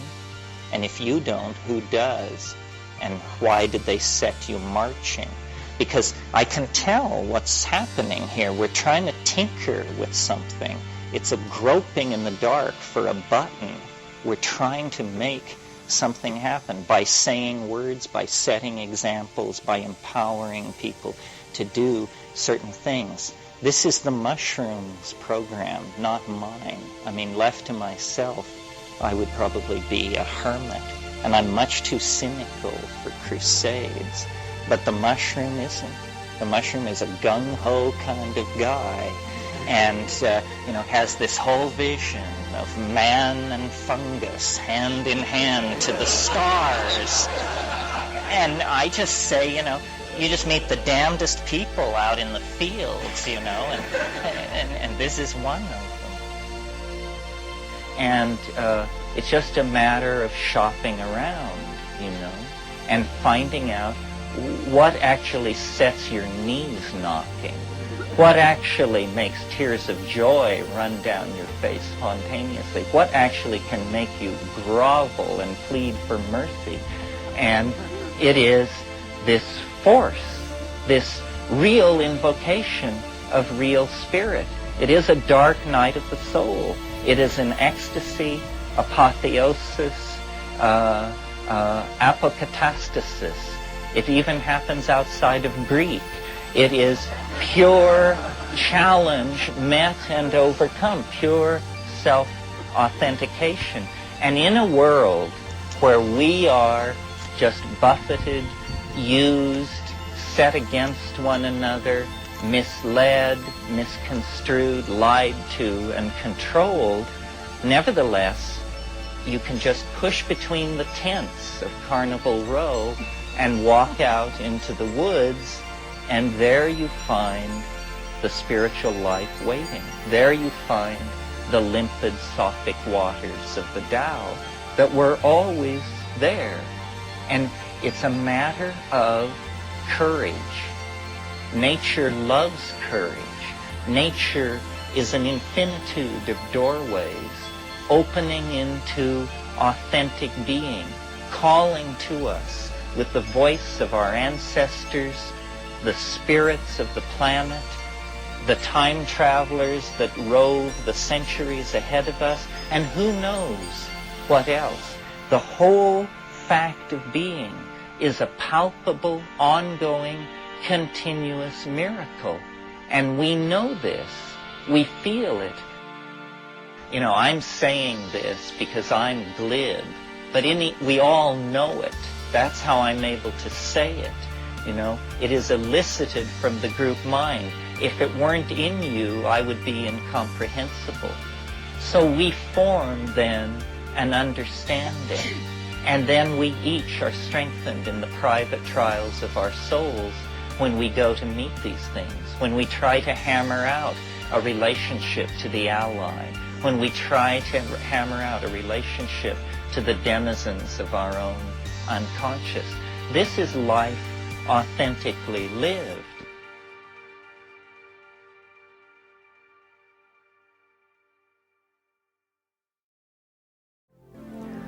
There is building in global society an increasingly intense expectation of the intervention into human history by UFOs.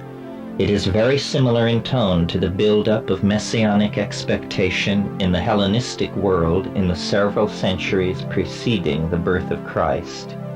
The leaders of Roman society may have been caught off guard by the appearance of Christ, but they had no one to blame but themselves, since millions of people in the ancient world were expectantly awaiting some kind of Messiah.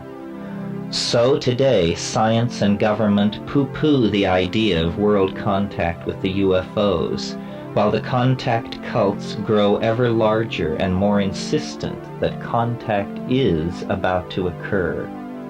Imagine, therefore, what you may never have seriously imagined before. Imagine what would happen if the UFOs were to appear. Imagine a spaceship of the close encounters of the third kind variety suddenly appearing in orbit around the Earth. Television and mass media would carry its image to every man, woman, and child on the planet. Governments would be paralyzed. Science would be helpless to explain where it came from or how it got here. Millenarian hysteria would break out everywhere. The UFO would be hailed as savior and denounced as Antichrist. The end of the world would appear imminent, and all this would occur before the contact was more than a visual image. Then the UFO would begin its revelation. Vast displays of beneficent power can be expected. Perhaps it would mysteriously neutralize all weapons of mass destruction, or it might use some sort of ray to cure all terrestrial cancer. Whatever it does, one may be sure that its actions will be impressive. Its actions will convert millions to the UFO religion in a space of hours. Indeed, its actions will be specifically designed to overwhelm us with the reality of its power and presence. That will close the first stage of the revelation. The second stage will be the teachings. Telepathically imparted, the specifics of the teachings cannot be anticipated, but they will urge love, voluntary simplicity, concern for one another, renunciation of war, perhaps renunciation of the destructive application of science. Whatever the teachings, the UFO will promise immense reward to those who follow them and dire consequences for those who do not. And the teachings will be delivered in so poetically perfect a way, so rich in understanding and appealing nuances, that no one will doubt their origin in a being wise and good and immensely superior to ourselves. The delivery of the teachings will set the stage for the third and last and most shocking phase of the revelation, the departure.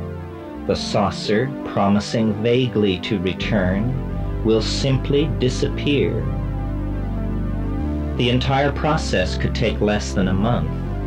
If this seems a short time, recall that the entire public career of Christ lasted only 3 years. Christ's career occurred in a world where information could move no faster than a horse's gallop. Yet 3 years in one small part of the world was all that was necessary to launch a world religion that was vital for 1,500 years. In a world of electronic communication, the impact of the saucer's arrival, miracles, teaching, and departure would be incalculable. even if it all occurred within a month. The saucer would leave in its wake a science utterly unable to provide any answers to the important questions concerning what had gone on. The vast majority of people would be fanatical converts to the teachings of the saucer, and any institution in opposition to those teachings could expect to be swept away almost overnight. The departure of the UFO would create a sense of abandonment, the agony of which could be expected to echo in the human psyche for centuries. The only panacea would be the religion of the saucer, the religion left behind. Science would be discredited and soon abandoned in favor of 1,000 or more years of exegesis of the Saucerian message. Is it not a familiar pattern in the light of our discussion of Christ and Rome? What will never be said in the wake of such an event, and so must be said now, while there is still time, for all of the above could occur and yet still be deception. A benign deception, designed to save us from our advanced science and infantile ethics, but a deception nevertheless. The saucer, no matter how alien it appears, no matter how advanced its demonstrations of power, is not a vehicle from some other star system. It is the oversoul of humanity up to its oldest trick. If one knows this, one can live through the revelation and the destruction of our scientific world, and yet evade the immense power of this most powerful of all transference phenomenon, and thereby maintain the integrity of one's own soul and spirit. Remember, I am not a debunker of flying saucers or a defender of science. I am a contactee, and this book is the painstakingly told story of my own involvement with the UFOs.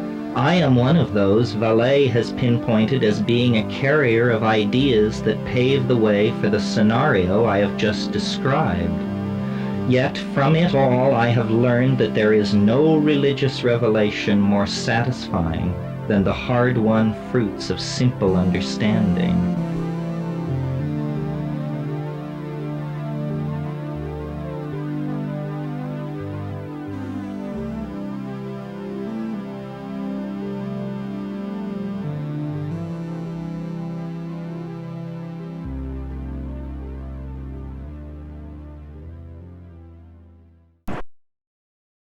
Because, ultimately what you're thrown back on is that you are a monkey.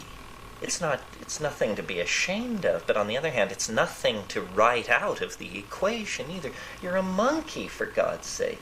And yet you're asking to understand the nature of reality. What would you think of a squirrel that ran around with that as a goal? I mean, you would just think, what? Why don't you just bury nuts, make noise in the trees? Well, so now we have particle physicists and quantum physicists, but even they admit that matter has now become so wacky that the grand enterprise of the conquest of reality through reason has revealed that reason has no place in the domain of reality. That reality itself is not reasonable. Rupert was just describing to me a conference he was at with Dennett, the guy who wrote Consciousness Explained. You probably all know that book. And it should have been called Consciousness Explained Away. But anyway, Dennett was saying, I want to get rid of magical matter in the brain. I just believe the brain is this and that and the other thing. I want to get rid of magical matter. Well, there was a quantum physicist there, Stefan Glashow of Harvard, and he said, well, I've got news for you, John. Quantum physics has turned matter into magical material. So now the whole program of saving reason has to be abandoned. The prosecution of the understanding of nature has pushed us to the point where we see that matter itself exceeds rational apprehendability. So does that mean giving up codifying stuff? I mean, is that... It gives up the idea, it means giving up the idea of closure. Yeah. That there's not No conclusions. No conclusions. I was just at a conference where I met all these people from Ecuador, and there was an anthropologist there. Some of you may know this guy, Sparrow Miller, and he lives with the Guarani in Ecuador. And he told me, he said, the amazing thing about the Guarani is that they don't think anything makes sense. That's their official explanation of the universe, is that nothing makes sense. That's true to me. And so they are completely at home with that. Consequently, their contribution to epistemology has been vanishingly small. On the other hand, they have a very good time and are quite comfortable with their wives, children, In other words, animals. they don't understand anything. Why should we understand? Look at us. We wear penis sheaths and paint ourselves blue. You're asking us? It's not at all clear that we're mapping a generalizable reality. It may be that it's just so huge in there that never do we pass through the same matrix twice. Well, that means you can give up on closure. You can give up on any theory that will ever give you very much of a more than provisional handle on what's going on. And I think this is probably a good step to take, to open ourselves to the freedom that lies beyond culture. Culture is a kind of prison, and the only way that we know to get beyond it is to dissolve its boundaries. Now, you can do that with psychedelics, and then you really explore the baseline of being, or you can dissolve it with travel. But then you dissolve your own cultural programming only to discover you've fitted yourself into somebody else's cultural programming. And this, while, definitely educational, is like a psychedelic drug I'm not that fond of.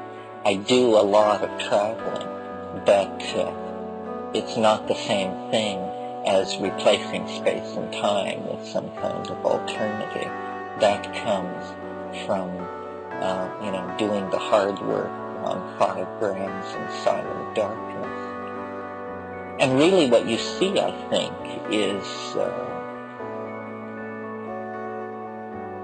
the morphogenetic field, the invisible world that holds everything together, the knit of it all, not the knit of matter and light, but the knit of casuistry, of intentionality, of caring, hope, of dream, of thought. And that all is there, but it's been hidden from us for centuries because of the exorcism of the spirit that took place in order to allow science to do business. And that, momentous and ill-considered choice then has made us the inheritors of a tradition of existential emptiness, really. But that has impelled us to go back to the jungles and to recover this thing. It's all of a piece, you see. I mean, these people in the Amazon and whatnot were keeping this cultural flame burning. But these cultures are now all dead. They are either dead or in a state of advanced suspended animation. It's a very strange enterprise. I mean, it's hard to put it across because the thing is, it's real, and we're in the effort, in the habit of thinking that the mind can move unobstructed from one edge of the universe to the other, that there are no secrets. But actually there are secrets. At least these are secrets, and hard to tell. I mean, I tell them, and you hear them, and we seem to have been allowed a cosmic dispensation. But why that is very hard for me to understand. I would have thought that this would have been headline news 20,000 years ago, right up until the present. Instead, it's very tentative. Apparently, this is very threatening to us. We are not as eager to sail over the edge collectively as we think we are. So then it becomes the function of the shaman, the gadfly, the go-between, to carry information back and forth between these worlds.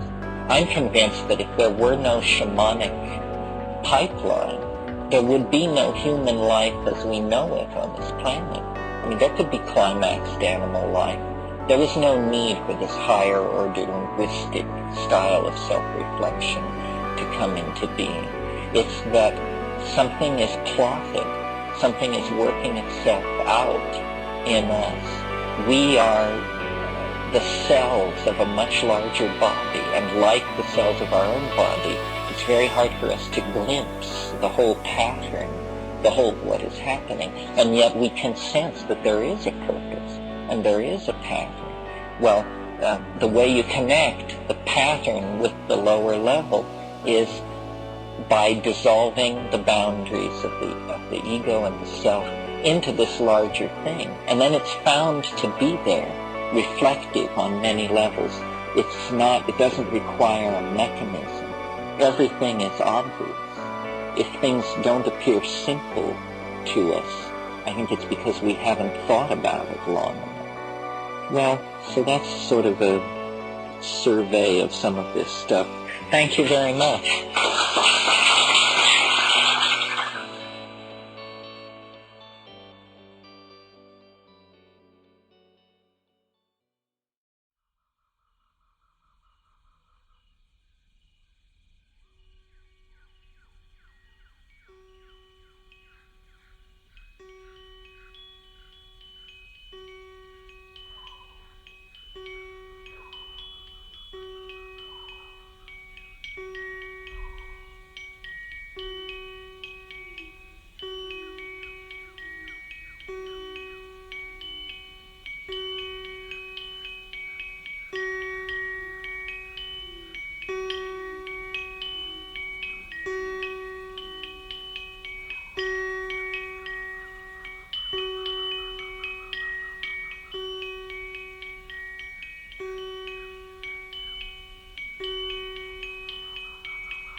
We are closing distance with the first moments of true human civilization.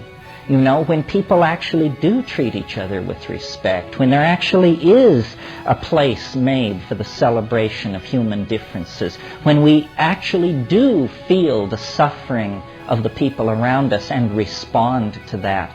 So without psychedelics and the models that they make possible, hope is, I think, a very, very fragile thing. And that's why I take the position that I do, because I think that we are on the brink of the adventure for which we left the trees and left the African plain. But it's not a sure thing. It rests in our hands, as it always has. I mean, remember that in the last million years, 9 times the ice has moved south from the poles, miles high, pushing before it our ancestors, people wrapped in skin, naked as jaybirds, marginal as can be, no antibiotics, no global weather forecasting, no nothing. And they didn't drop the ball. They survived. They took care of their children and their elderly. They passed the skills and the technologies and the insights and the songs down the long stream of time. Can we do any less? We who have in our hands the power to shape the planet for good or evil, we who can communicate with each other globally in a moment. It would be a pretty sad commentary on the notion of cultural progress and intelligence if they could keep the faith and we can't. So it all went for this. It will all be made clear in the lifetime of most of us. And so I just want to sort of close on that note, invite you to keep the faith, invite you to explore the edges, and to make of yourself a vessel, a conduit for the world-transforming logos that is trying to speak to all of us to create a sane and viable and celebratory world for our children and their children. Thank you very much.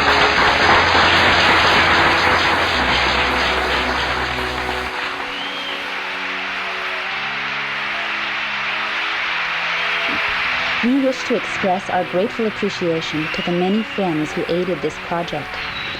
In South America, we were assisted by Michael Lasky, Erica Neatfeld, Sarah Hartley.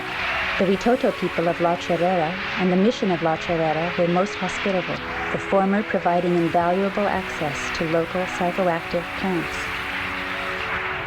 Thank the mushroom. Terence is his own voice. Dennis plays himself. Many effects were recorded on location throughout the world. Thank you, Terence. Thank the book for being a vehicle. Thank the machinery. Thank the weather. Thank the ancestors. Thank the listeners. Thank your lucky stars.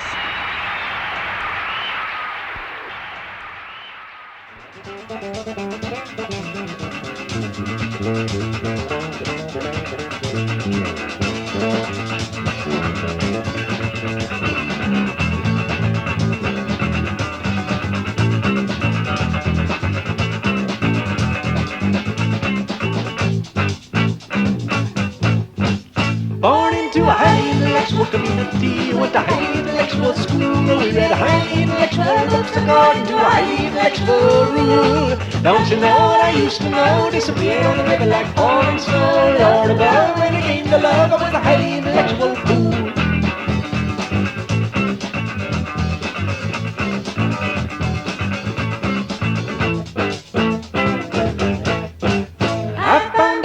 Respectable job which paid a highly respectable lump sum of my highly respectable friends, and I lived in a highly respectable dump.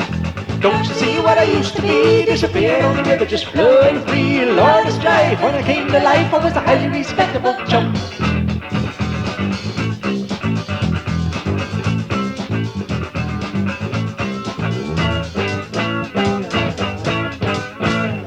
Go down to the river, understood. Go down to the river, it can only do you good for nothing good. It can only do you good for nothing good.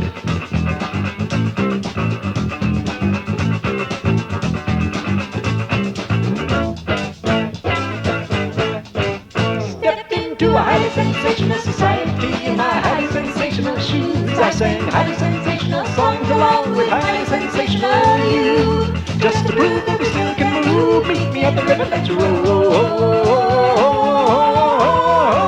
that groove. Lord alive, are you here tonight and in a highly sensational mood?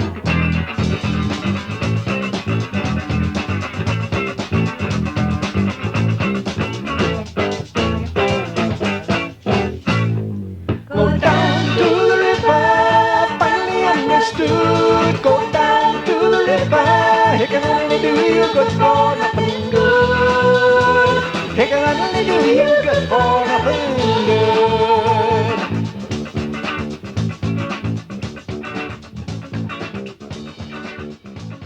It can only do you good for nothing good.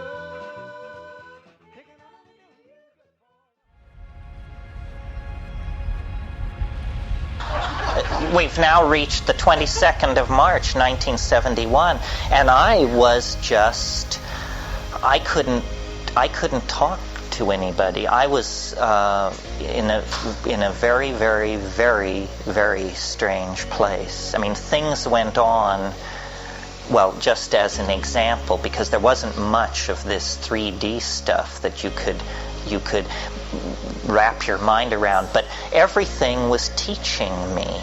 Everything had a message for me. And I would go out into the jungle, and I would raise my arms above my head, and I would call the butterflies into me out of the jungle, and they would come, first by dozens and then by hundreds. And I would stand there, and here's how the thought progression would go. I would call the butterflies in, and then it would move me to tears. So there I am standing, covered with butterflies, tears of joy streaming down my face, and streaming down my face, and streaming down my face. And finally I begin thinking, so now what? And then I think, the people back at the camp who doubt me, those bastards, wait till they see this. So then I would go to the camp, and I would be smiling, the tiny smile that only Buddhas can manage, and I would invite them into the jungle to see something unannounced. And so they would say, well, I don't know, you're just, all right, we'll go. So then we would go into the jungle, and I would raise my hands above my head, and I would call the butterflies in, and none would come. And these people would just say, oh God, it's getting worse and worse and worse. Your brother is nuts. You have delusions of this is pathetic. I mean, this is a mind in wreckage. This is the green hell. This is the thing we feared the most, you know? And so eventually, and any of you who are self-diagnosed as schizophrenic will agree with me on this, I'm sure. The key to surviving schizophrenia in one piece and avoiding massive intervention by the mental health care authorities is shut up. Shut up about it. Do not talk about it. Of course you can raise the dead and heal the sick and divine distant event, but just shut up about it, or you're not going to make it through. Well, eventually everybody else sort of renegotiated themselves back to some kind of reality. My brother flew back to the States, and I was, in a sense, left in the Amazon to mull all this.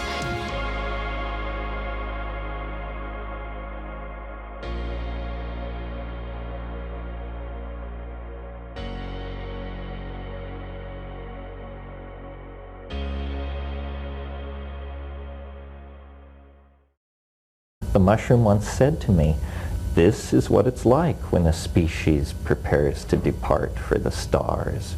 Not to worry." Well, they've been speaking to you for a while, haven't they? Long enough. Long enough. In my highest states, I have had the insight, which I will convey to you without saying it's true, that this is the most limited form of existence you will ever know. You can't be deader than this. This is the bottom line. And so the good news is it's only up from here.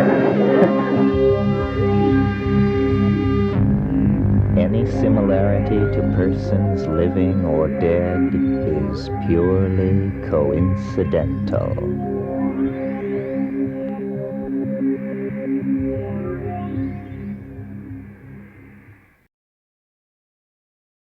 Then would you be convinced? Well, look at this!